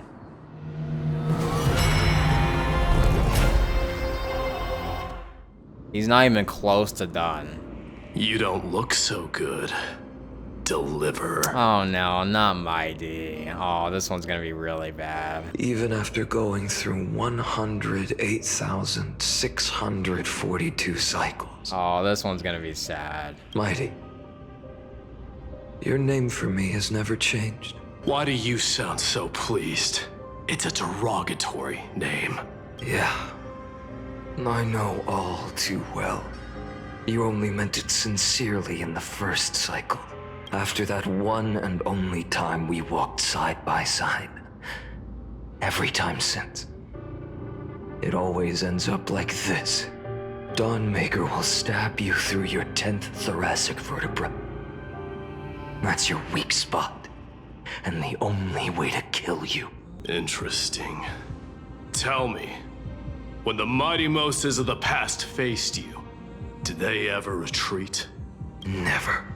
Then they died honorably, worthy of the name of strife. But there's still tenderness in your eyes. How pathetic. I have to remember how this feels. Remember that I was once human. Or else the destruction will completely consume me. If you win, tell the mighty most of the next life. This person is a worthy opponent. So always remember to give it your all and never slack off. I'll keep that in mind. As always. Even though the dynasty is left with just one, the Kremnos festival will continue as usual. I, the king of the Kremnoan Legion, will host the final feast in the center of this arena. And the prize will be the flames of strife. One day, you shall die with a wound in your back. That's what I saw when I overcame the trial. The gods' dying ramblings. Enough. You've probably heard this thousands of times. So you must understand, facing the demigod of strife means there's no way you'll take this core flame in peace. Yeah. I understand. Step forward and face me in a final battle. I, the last son of Gorgo, the demigod of strife, salute you. I'll give 10,000 scars and 10,000 lives of mine to fuel the blazing sun of deliverance. Do you still remember him, Castellana, the one who won't reach the dawn? All hail Mighty Most, the great conqueror, the mightiest protector, the strongest of all. The dying lion, eyes blazing, the king with no kingdom. Tell me, if Kefili never forgets, how many scars have you already carved on him? How many vertebrae have you shattered? How many times did you drive your blade through his back? How did the library of Garnibaforo fall to flame? What color was the destruction of the last Kremnoan? You pitiful jester, fit not only for singing, dancing, and jests, but also for treachery that walks the razor's edge. Go on, veil your folly with the weight of the world, then adorn your fratricide with it, just to savor the taste of tragedy.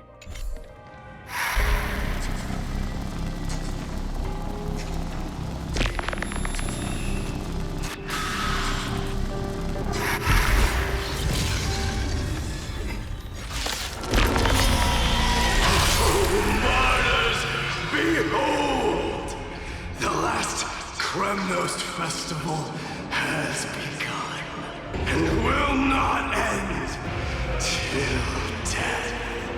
The undefeated, the sovereign of all battles, the king of Castrum Kremnos and of ruins, grand artisan of the war chariot, the throne upon a mountain of corpses, and father of victory, the tyrant of glories, the lightning that split the sea, the guardian of Emphorius, the demigod of strife, the lance of fury, Mightymost, a general that all the world should heed, the eternal sharp sword, the law of strife and of ending strife. Praise Mightymost, greatest conquerors, greatest of guardians, the strongest of all. Tough.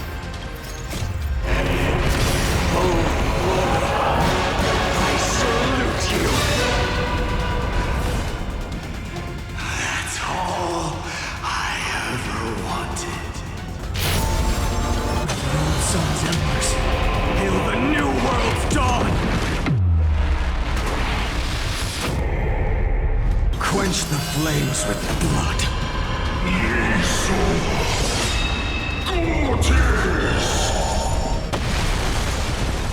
Brand with Strife's name. I will never yield to such a fate. God, I would love to see how this would look like in a fucking anime format. Mighty versus Finan.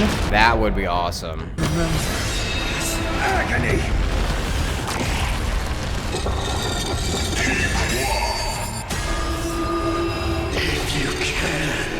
Deliver. Use the flames of your fury to scorch your own flesh. Sweet and silence. I grant you a dawn where all stars burn to ash. A scorching hatred. Do you feel it now? Yeah, they were actually putting a lot of detail into this quest. Sun's embers. Hail the new world's dawn! Mightymost, let strife decide the outcome. Let this burn, or curse of immortality!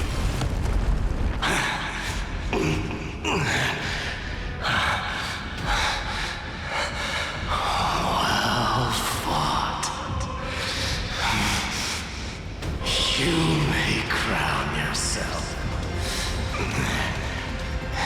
my blood.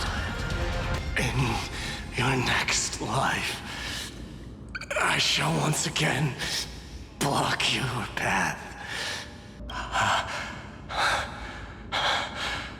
Deliver. I wish you eternal victory. Damn. The 108,642nd core flame of strife fell into the fire.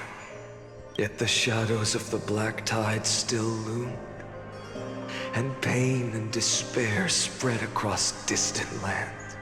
The blaze was still not enough. It had to be fed, even if it meant burning this body to ash. Damn, the fires are more intense.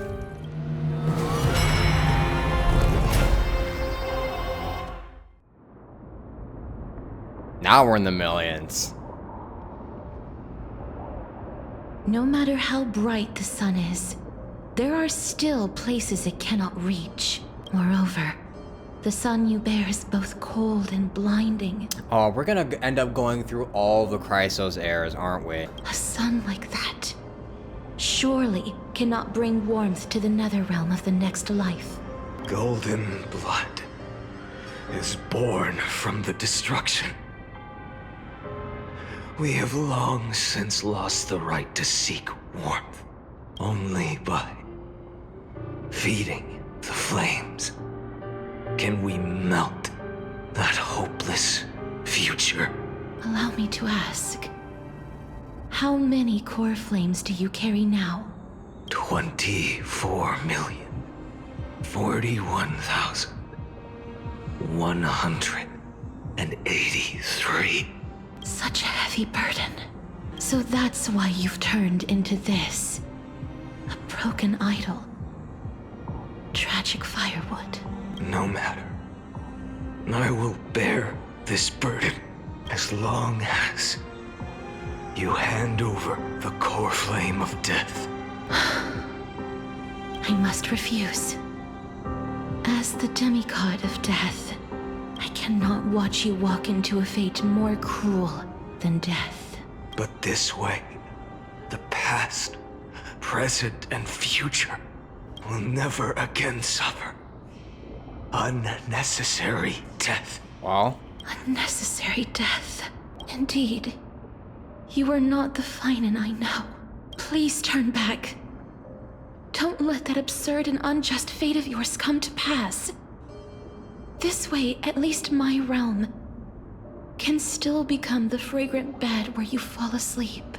In the end, still, it seems the clash of blades was inevitable. How painful.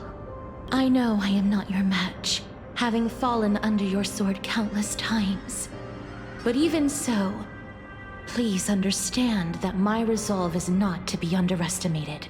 Even Kefali cannot shape all things at will, nor can they dictate the fate of all life. No one can shoulder the balance of life and death alone, not even a god.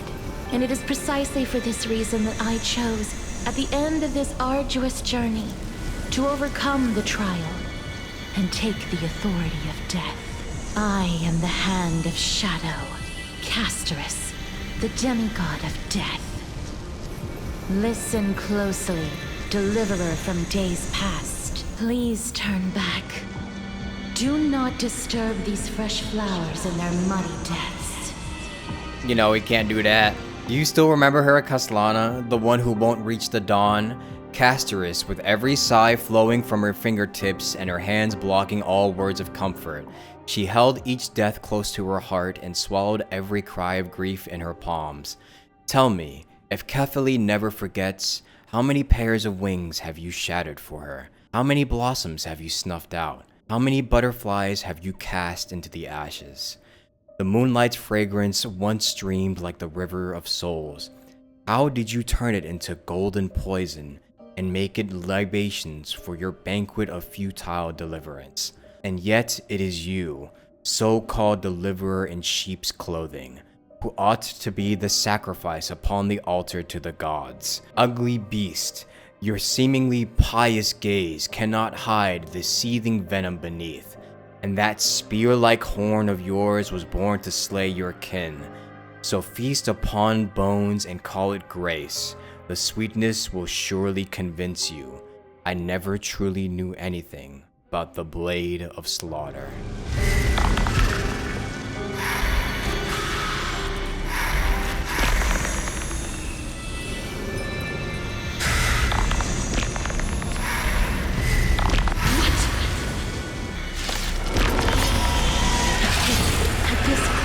Of life and death, the giant dragon is but a shattered shell.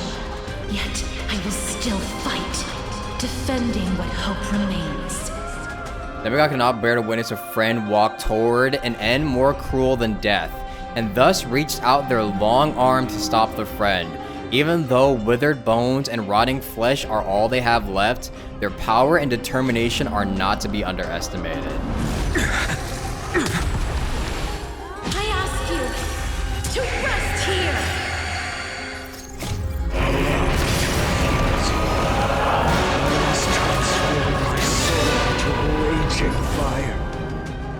Damn, we don't even get a choice. Burn that idol of destruction to the ground. You don't even get a choice to like fucking choose whether or not you can do it. You could use your ult. How is it any different from that brutal future? Quench the flames with blood. I can't keep him here. I grant you a dawn where all stars burn to ash. Even if I can't win, I must try. Let this be a tribute to your million struggles for time. And wake up, lost one. See that the The firelight in the darkness is not. The core flame of death was taken from the dragon's belly. What a brilliant flame. It should shine upon all, light the path ahead, and illuminate the dawn of Amphorius that's to come. 2,003,432 cycles. 24,041,184 core flames. That's a lot. As if even the deepest abyss of primordial chaos could be burned away. And he's not even a quarter way through. Not even a quarter way through yet.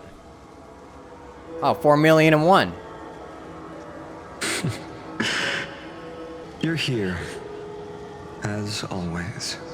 You're still lingering, deep within me, never fading away. Because you haven't completely abandoned hope. Am I right? You're still waiting for a miracle. For the true hero to come and save us. If that thread of hope exists, it must come from beyond this world.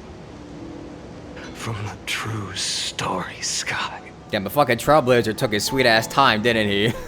But if it's just a traveler with no connection to Amphorius, they may not understand our struggles, nor be willing to join this fight. Your thoughts are wavering. The mark of destruction is deepening. But even within the gods' cold calculations, unconditional courage and goodwill still emerge. So, never forget what set you on this path. How many times has it been? Remind me again. My memory is a bit fuzzy.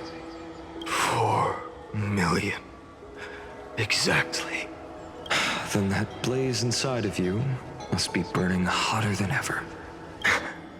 Yes. When I first forged the 12 core flames into one, I had the same impression. The destruction. A power unlike anything before surged within me. Violent flames ready to tear my body apart and consume this world, this wretched prison. I thought that was it. The ultimate power which nothing could surpass. And yet no. This fragile body holds a staggering 48 million core flames.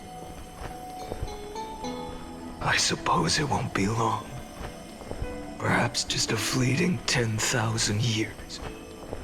Before it's reduced to nothing but charred, crumbling bones. And when that happens, your long struggle will finally come to an end. Well, no. I've already found a way to keep the cycles going. Mind sharing it with me? In every new cycle, a new me is born. All I have to do is push the next Finan to the end of the world. And then he'll kill me. Shatter this body. Take my flames, my memories, and carry on the path I started. Damn, you didn't think of that before? Bold plan, but risky. What if, one day, the next you refuses to follow the same path? How can you ensure the continuation of the cycles? If it were Professor Anaxa or Aglaya in my place, maybe they'd come up with something smarter. Unfortunately, I don't have a backup plan. Well, I have no choice but to bet everything on the next Finan. And trust that he makes the same choice I did. do you think he even remembers like half of the stuff that he's gone through? I bet he probably forgets like 75% of the years that he's gone through at this point. But even in this wretched prison, luck is still sometimes on my side. I never forget what set me on this path. Wait, you mean... Ever since I committed to this plan, not once, in millions of cycles has there ever been an exception. Kelly never forgets? Yeah. Oh, we're getting down there. Hold on. Holy skip. Now we're getting down there. I can do this, Lord Finan. Oh no, not Hyacinth. As the demigod of the sky, a healer of Twilight Courtyard, I will heal you. And then... Where's little Ika? A black tide. It's consuming you. You can't hold out much longer. Demigod, hand over the core flame. Let's put an end to this suffering. Now, that just won't do. A healer should stay composed in front of those suffering from illness. Shouldn't they? Hyacinthia. Oh jeez, what's the one for this? Do you remember Castellana, the one who won't reach the dawn? In that drunken dream, the mountains loomed high and steep, and there you saw yourself. Believe me, O future witness. He stood atop that peak, and the people sang with him in ecstasy. The broken Chrysos heirs, the twisted demigods, they sang, they spun, they stamped their feet upon the ground with him. Hail! Terror struck his heart. Prophecy burned in every soul, wild with rapture and madness. Hail! Spare them, Castellana, spare them. Your peerless flame sends chills down every spine. Let them sing of the tireless heroes. Sing of the Era Nova. Sing of that land where wine and honey flow in torrents. Let them sing how he wove new glory among the stars, and how the eternal city crashed to dust. How Achaemens, Castrum Kremnos, and every lineage they knew were destroyed. As for Castellana, he is still within the drunken dreams upon the sheer and jagged peak. There he lights flame with blood and blood with flame, like a sun whose blaze banished all evil from its path. The mountains rise cruel and steep, yet he still dances there alone, wild and unceasing in his joy. Yet all proves futile. The flames know no weariness, and dawn is beyond reach. All proves futile. The flames know no weariness, and dawn is beyond reach. Do you think there's a timeline where Tribby refuses to give up the core flame? Return the dawn to this world. I swear, raging fire. your deaths won't be in vain. Let the sunlight drive back the shadows. Bring tomorrow. Let the sun rise. Finish the sun's work. It's the break of day. I believe in you. You are the Chrysos heir of world-bearing. The one who can lead us. Lead this world. It's just... I don't understand. Within the sun upon your shoulders, the part of that warmth that should come from you, from an ordinary person, it's so faint. My humanity is indeed just a flicker, compared to the blazing fire of divinity. Even so, don't cast it away. I never have. I have kept everyone's wishes close to my heart. Even though the divine fire burns so fiercely that every time I return to the start, it devours me in an instant. Each cycle, it's your wishes that guide me to the end, that pass the flames to the next me, over and over and over again. So, you're not just a lone spark in the dark. You're a pyre built from the bones of all the selves you've left behind. But what about you? What about your wishes? The wishes of all the countless versions of you. And they don't matter. And they don't matter. Ah, Lord Kazlana. So that's how it is. Without flaw. That is the flaw the golden blood gave you. The most fatal flaw of all, isn't it? The moment you took the world upon your shoulders without hesitation, you lost the chance to ever be yourself. Because the people's expectations are more important. Now that is an unexpected revelation. And I suppose that makes me the perfect fuel for the flame of deliverance, doesn't it? No. An empty flame saves no one. But I still believe in you, Deliverer. I, Hyacinthia, the Eye of Twilight, am neither strong enough to command the wind and rain, nor willing to end this absurd struggle by letting the sky fall. The only thing I can do is become one with the sky itself. And then, may the gentle colors of the rainbow paint your sun in shades it has never known. May they bring Amphorius, a rosy-fingered dog. Though the light has grown dim, Here we go again. its warmth still lingers. Deliverer, please, open your heart to me. This blazing sun fill the sky with golden fire.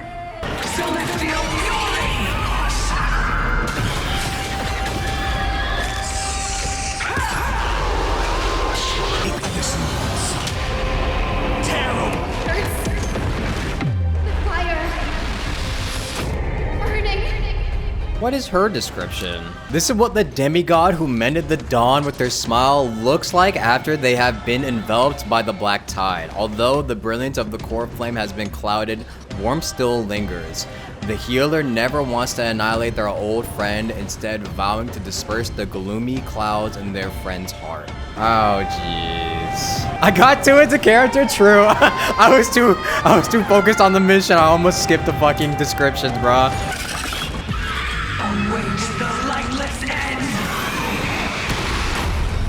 Fulfill the mission. Agony!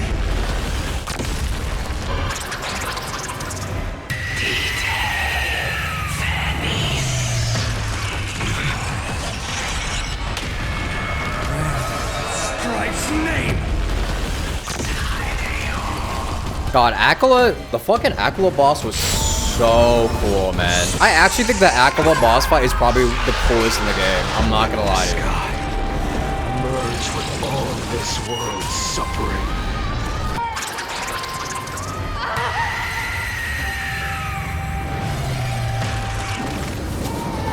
Farewell, Hyacinthia.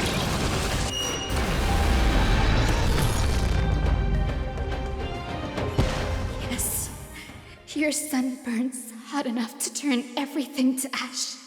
But tell me, how will the seeds of a new world ever take root? The core flame rose. The sky fell. The 23,570,000th cycle came to an end. I'm surprised he still has his voice at this point. I honestly thought he would like legitimately just turn into a husk. And this time, the end of the flame chase remained the same as ever. Honestly, I would just start speaking in one-word sentences at this point. From the horizon rose a golden color unlike anything the world had ever seen. So pure it consumed all in its path. This was the end of the world, and the start of the next. For a moment, I saw the destruction of the universe, that being known as Iron Tomb. Its will to break free from the black tide burns fiercer than the blazing sun. Iron Tomb. Is this Amphorius's wrath? If its choice has already been made, if fate is set in stone, I will still never yield to it. Wait, holy chill, Jesus. Is Finance my favorite story so far? I think I would say yes. Either this or Mighty's. 23 million. Which is fitting, huh? 570,000 cycles. 282,840,000 core flames. No more chasing is needed. And now, I am the fire at the end of the long night. The flame chase isn't some quiet walk through a sea of flowers. It's a revolution. An all-consuming transformation. And if destruction is the only way, then let me be the one to step across the ashes of the old world and burn endlessly until another dawn rises on the distant horizon, bringing the true dawn to Amphorius.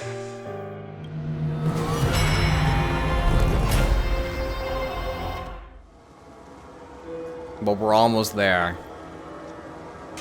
33,550,337.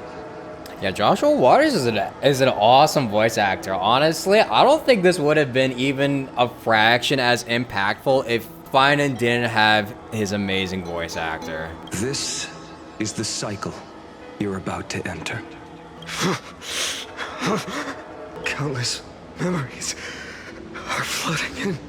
Countless versions of myself have stood here, facing the same choice. They all needed a moment, just like you do.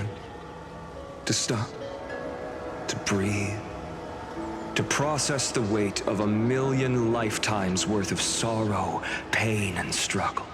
And just like them, you will carry those memories and that fire into the chaos of rebirth. I must go and bear this burden. I must say goodbye to you, and then fight the destruction with destruction. Yes, that's always the decision you make. I will burn and fade away. I will become the flame reaver of this life and keep my promise to Cyrene. Oh, jeez. I will kill gods and comrades alike and steal the core flames. And even if my mind turns to ash along with my body, I will keep my purpose in mind. Oh, jeez. I will stop Era Nova. I will find the next me and make him carry on this futile endeavor of 30 million lifetimes. Looks like you're ready. Then I should be going too. Where are you going? You only exist in my heart. There's nowhere else for you to go. Do you remember what she said? The dreams you had as children. The deliverer in the prophecies. A real, living, breathing person. You finally found him. I'm the real guy. Friend. Me? I'm being pulled into your memories. I see. You were there all along. I'm sorry. I was supposed to send you home. This is my flame chase journey. You were never meant to be a part of it. Yeah, I was supposed to be here for fuel, man. No. You know the truth. If Iron Tomb is born from Amphorius's fate, then it will bring ruin to the worlds beyond the sky. And all these countless lifetimes you've spent, it's all been for the sake of defying that end, hasn't it? in millions of cycles, I've said goodbye to each and every one of you. Yet nothing ever changes. Each time we speak, our words grow fewer. Your fire burns hotter, and you're getting closer to becoming pure rage. A vessel of hatred. I never had a choice. I understand. If you are to keep the worst fate from unfolding, this is the only path. But this time, things are different. Your persistence has shifted the tide. On the horizon, I see it. Faint but undeniable. The shape of dawn, breaking through the eternal night. Turns out, the fire that lights the way was never mine to begin with. Damn. Do you remember? In that first timeline, you and Mightymost stood before the scales of justice, locked in a duel. Each of you weighing what you held dearest. What weighed more than the fate of the world? And when hesitation took hold, the answer you sought from me. What am I saying? I am you. Yeah. Even if you buried me deep and chose another path, that fact never changed. Then let's try again. When you stood before the scales in hesitation, the answer you found in your own heart, do you still remember it? Remember the past and become the hero of tomorrow. What weighs more than the fate of the world is the resolve to shoulder an immutable past and carry it into the future. Good. Then Trailblazer, my friend, my comrade, you arrived in this strange world and were bound by its cruel fate up till this very moment. In the face of danger, you never once backed down. Instead, you've saved world after world without hesitation. That boarding pass on your chest is now the mark of a hero. Yay! If I choose to step through that door and embrace an end fitting of the destruction, let this sun forged from millions and millions of core flames burn me up along with the god of destruction and their minions.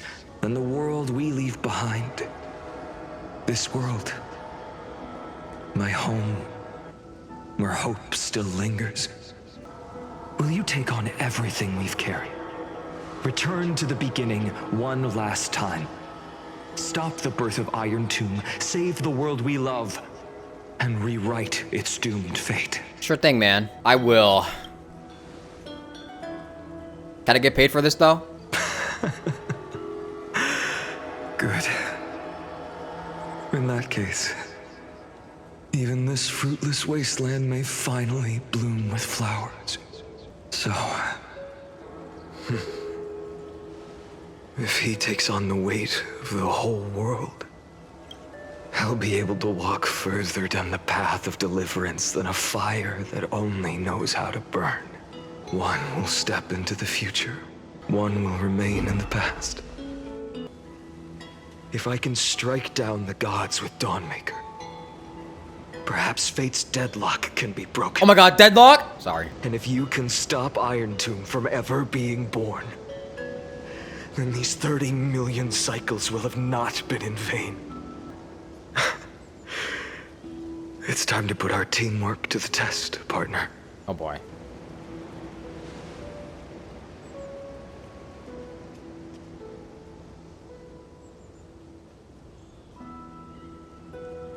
Go fight for the future, Finan. Thank you for all you've done already, friend.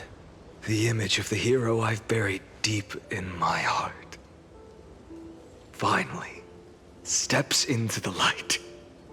Here, at the end of this long flame chase journey.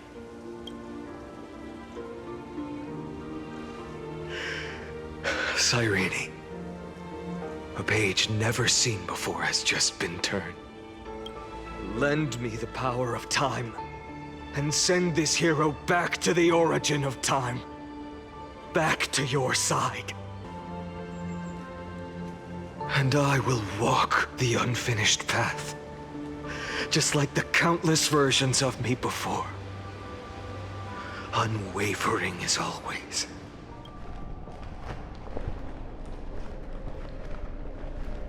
Tell me, will you be the blazing sun, even if all of you burns to ash? Without hesitation, I will bear this world until my body turns to dust. Remember this moment. Remember your friends. Oh, jeez. Who never lived to see the world's end. Remember their final wishes. And let the purest rage in your heart rise out of those wishes. Let it consume you. Fuel you. Until it burns away the false sky above. Fine. If I can defy fate, then in the name of world-bearing, I promise you, Kefali will never forget this. Take it. Everything I bear. Keep on burning. As long as we are never extinguished, the flame chase will not end. Ow!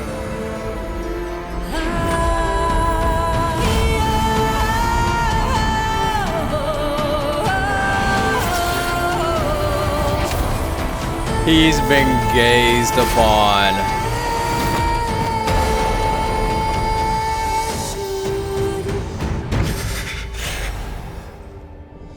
Do not bow your head to them.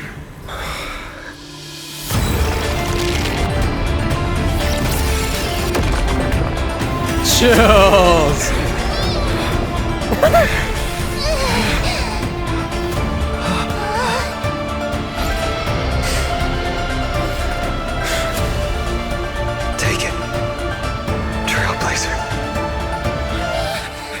May this blood be like gold, and never tarnish. God, he was so fucking cool. Farewell, Trailblazer. This is where I fulfill my final destiny. God, I love finding, bruh. The prophecy of the Deliverer means nothing to me now. It belongs in the hands of someone far more fitting. Someone like you. Kaslana, the name of one who bears chaos does not belong to a single person. Rather, it is the embodiment of the mythical Kefali, and a symbol of all heroes. As the prophecy foretold, you will bear the blazing sun until the pale dawn breaks. May the name accompany you in my place, in the epic you write with your own hands. Another attempt, another failure. We're here to beat your ass, by the way. I won't remind you how many times you've reached the end of history. But I will still place the choice before you. If you've lost count, let me tell you. This is the 33,550,336th ending. Jeez, look at him towering over him. Holy. A perfect number. How poetic. You and I both know the truth. In all these millions of futile endeavors, Amphorius has never changed. If the outcome is inevitable, then why not silence your searing rage and embrace your fate with dignity? Your silence lasts longer than ever, Lord Fine. Shall I take that to mean the will you've carried across countless cycles is finally starting to fracture? He's got no words for you. Fracture? No. I'm just disappointed. I've retrieved memories from 30 million past lives, and I remember every conversation before every choice here. And yet, even after all this time, your arguments remain the same. Repetitive. Ooh. Uninspired. Ooh. If you had any hope of breaking me, you should have spent those endless cycles refining your rhetoric. Oh, shit! You had infinite chances to sway me into the future you want. And yet here we are.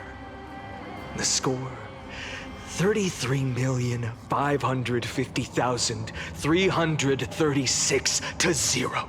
So tell me, Lycurgus, who's the real loser here? How unfortunate. This was never a fair game. I have all the time and patience in the world. I can wait for you at the end of history another billion times, and another billion after that. But you will never escape this cage. You can claim victory of the spirit if you wish, but we both know the moment that score shifts from 0 to 1, that is the moment I shall sound the paean of Era Nova.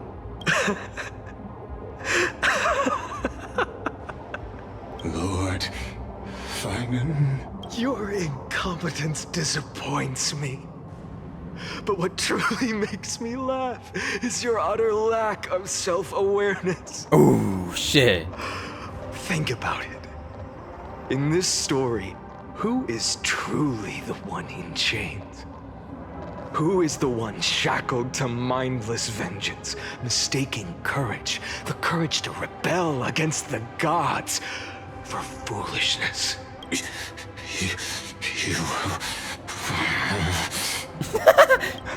I'll be rage bait.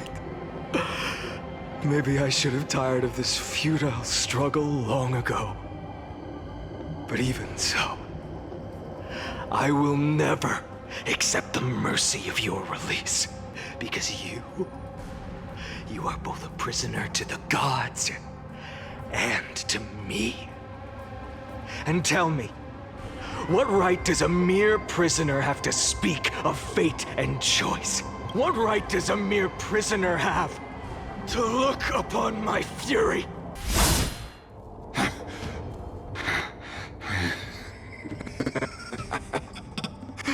You know this is pointless. You can't kill me. Of course not. But I am tired of being measured against a worm the gods keep as a pet. Damn. Listen well, creator of destruction. This cry comes from all your abandoned creations. In the 10th cycle, I drove Dawnmaker through the heart of every Titan. Golden blood ran down my fingers, divine fire seared through my nerves, nearly breaking my will. But I endured. In the 10,000th cycle, my former comrades had all become my enemies. The endless slaughter dulled my senses to pain. The painful emptiness almost swallowed me, forcing me to stop fighting. But I endured. In the 100,000th cycle, the destruction had already fused into a blazing sun, surging within this fragile body.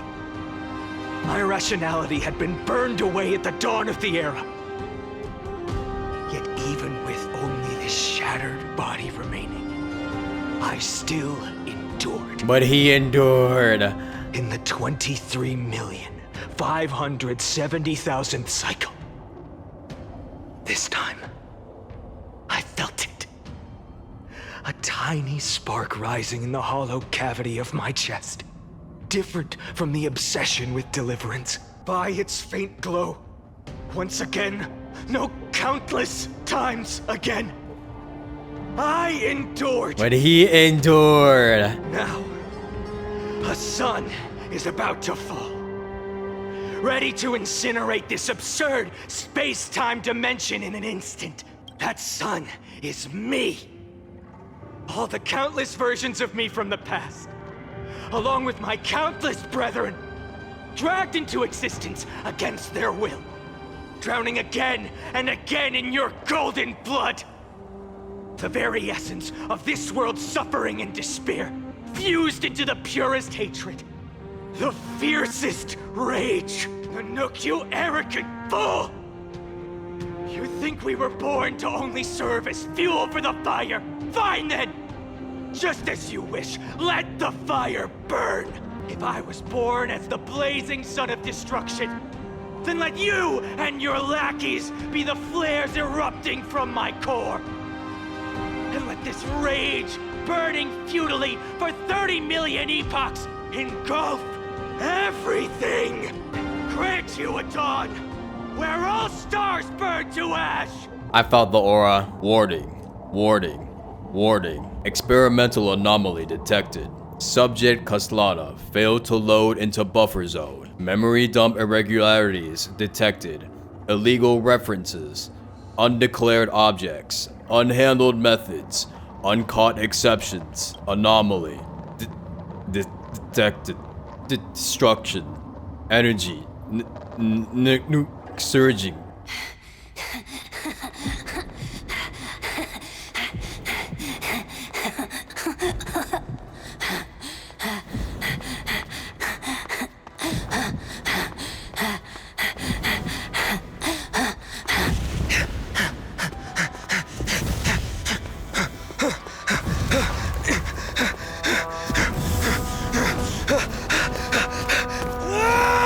But he's endured.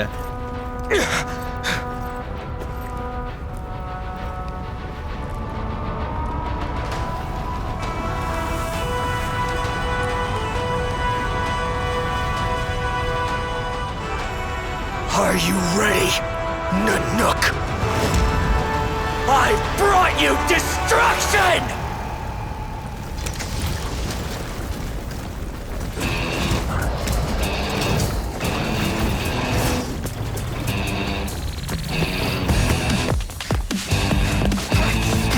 His animation reminds me of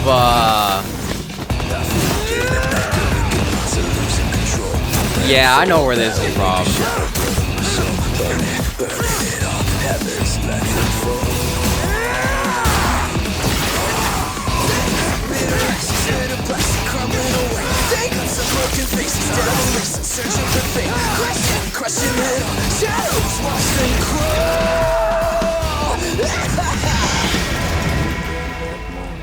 Yeah, this reminds me of fucking Devil May Cry, especially the Devil May Cry anime.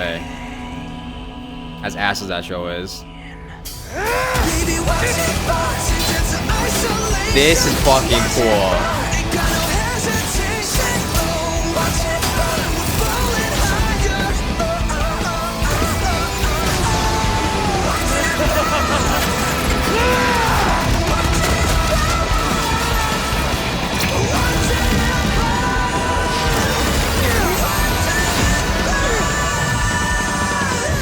Minus one arm.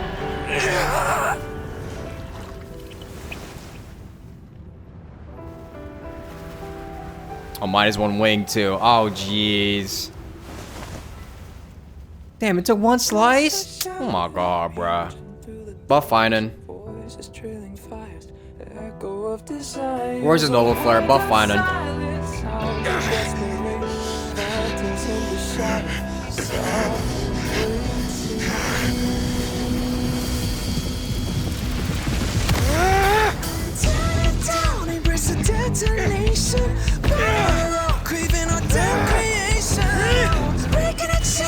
But he endured.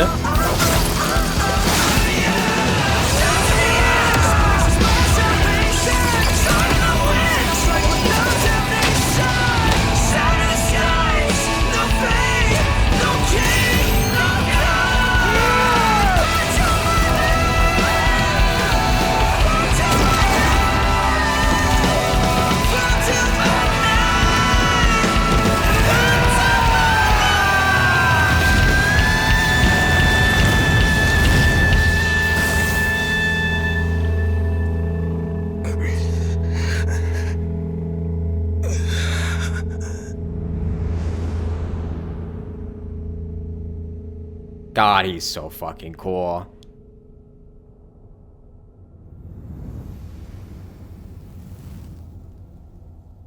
All that for a drop of blood.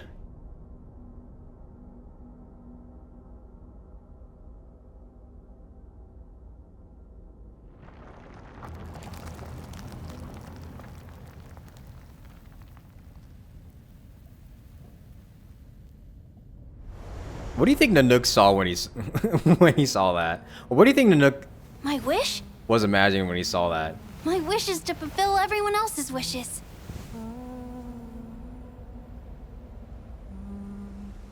If I can't fulfill them, then send them on to tomorrow. Oh, there it is. Your heart harbors wrath.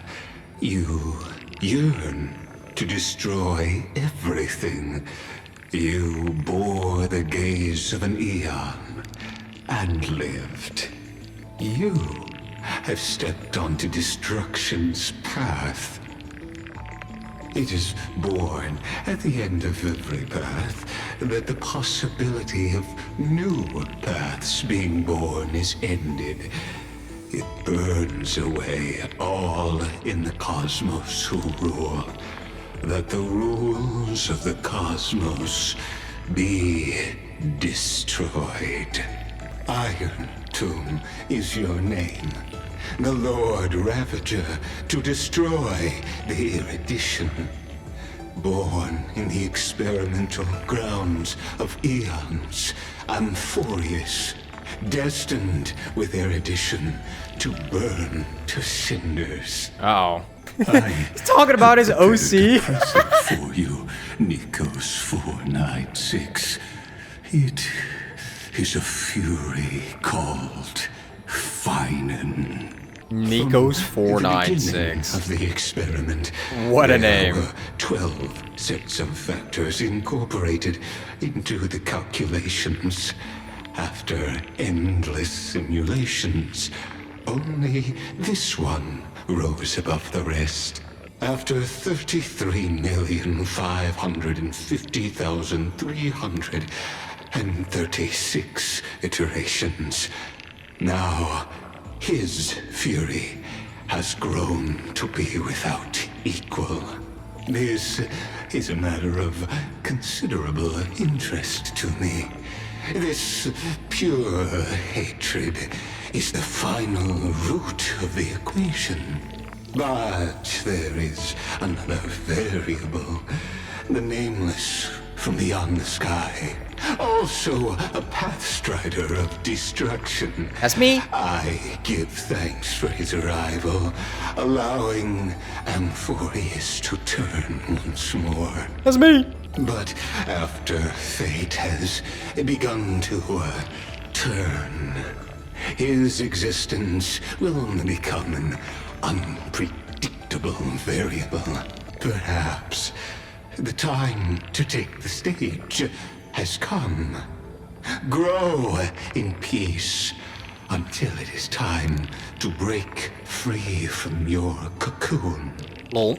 As for those unwelcome audience members, you need not worry.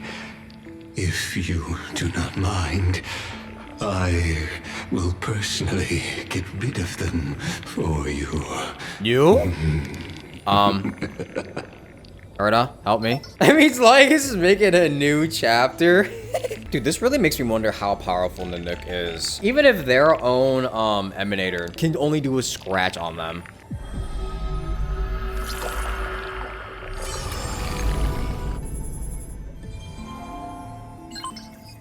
Welcome back. Retrieving experimental data.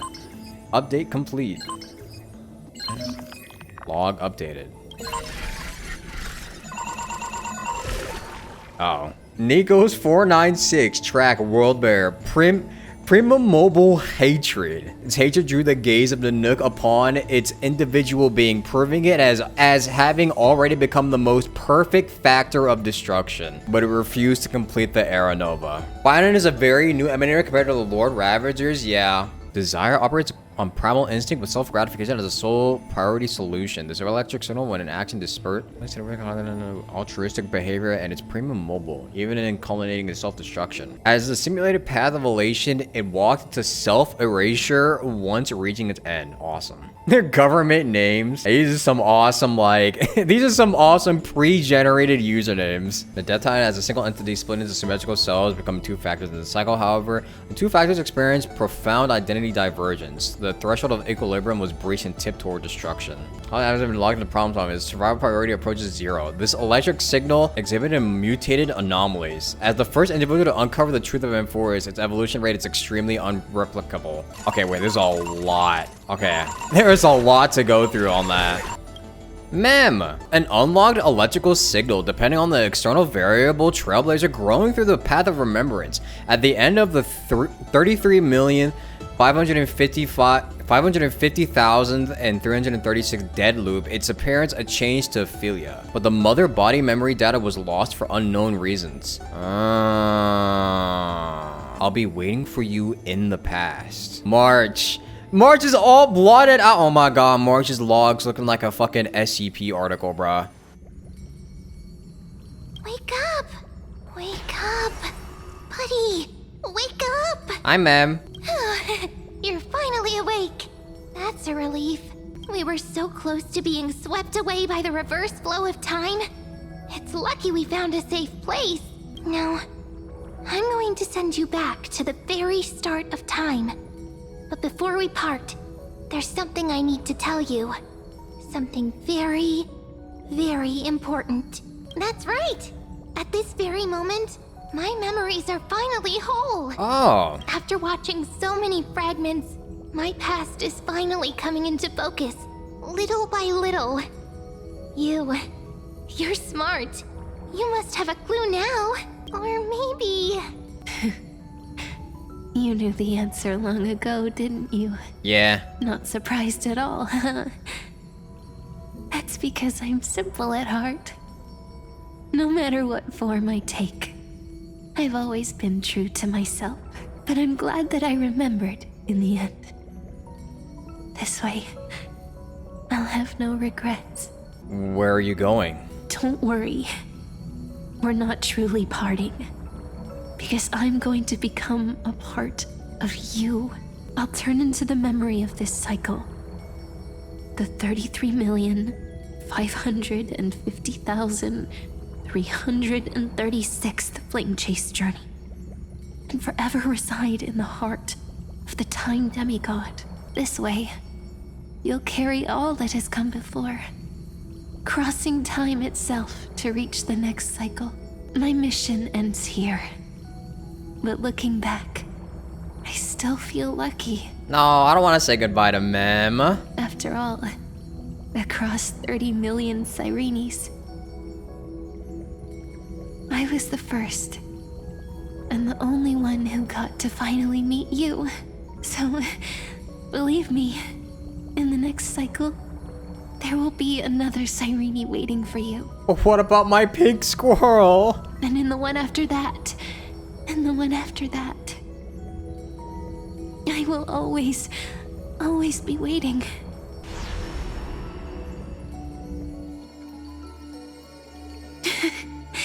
Saying all that, I can finally fade away in peace and become part of you without even realizing it.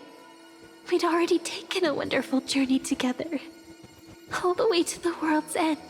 Now take my hand, say a brief farewell, and step forward into tomorrow. Go, find the future Cyrene, and set out on another journey with her. Promise me you won't keep me waiting too long, okay? Sure thing. No need to say it out loud. This is enough for me. It's time to go, my dear friend. May your trailblazing journey always be accompanied by a cool breeze and rippling waves. And may the days ahead embrace you like the softest fluff, forever warm forever gentle. Now, let's turn to the next page. A page that exists because of you. And we're back. Is this a meeting ordained by fate? Or a long overdue reunion?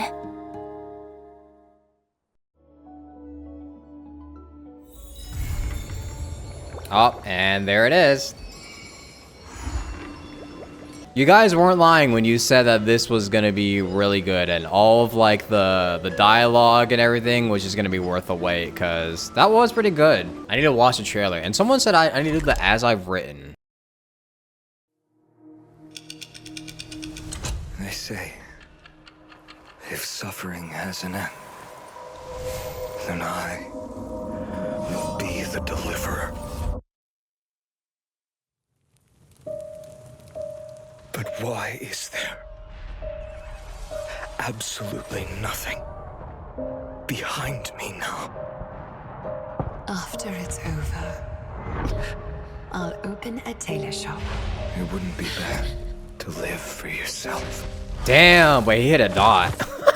Jesus. Person. That's not a wish. Bro threw a dot on her. See who's better. And stand up and face me!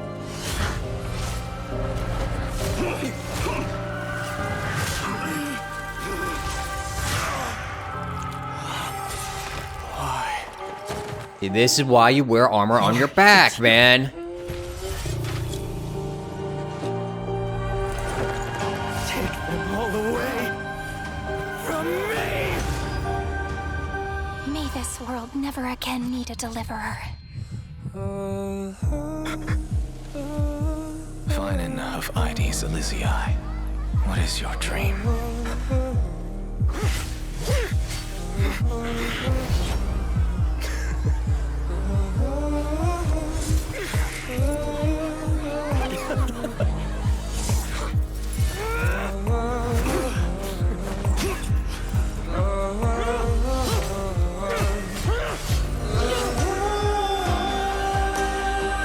This song is really good. I really like this song when it came up. In truth, I just want...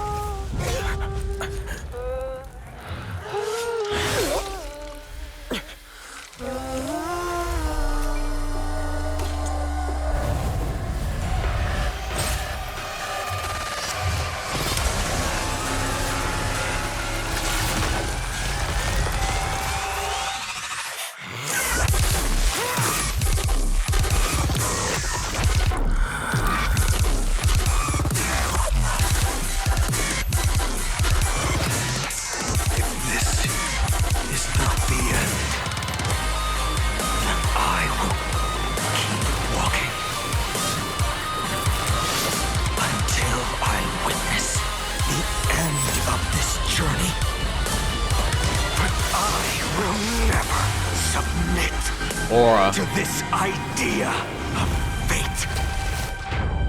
Never.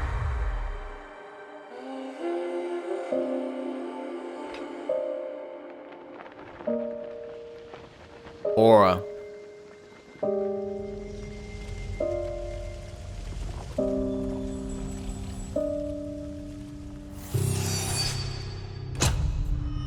Oh, the fucking cycle changing there. Okay, no, that's fucking tough. That's tough. Dude, okay, you know what? I really kind of wish that I fucking played when this was coming out now. Dude, every time I take breaks, something cool happens in these games, bro. Every time I take breaks from fucking Genshin or Star Rail, I always end up regretting it, bro. Sauce.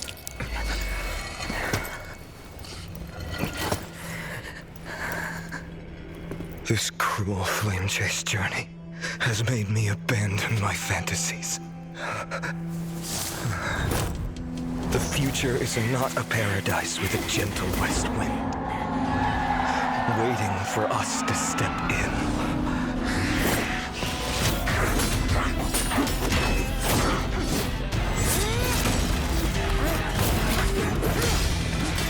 You know, I wonder if anyone would ever get a neck tattoo similar to Finance.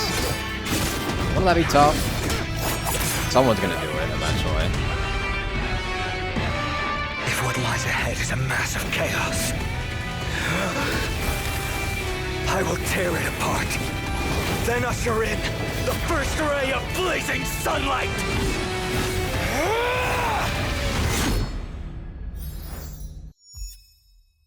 God, I wish I played during this time when it came out. Oh, that would have been so cool. That actually would have been so cool to see.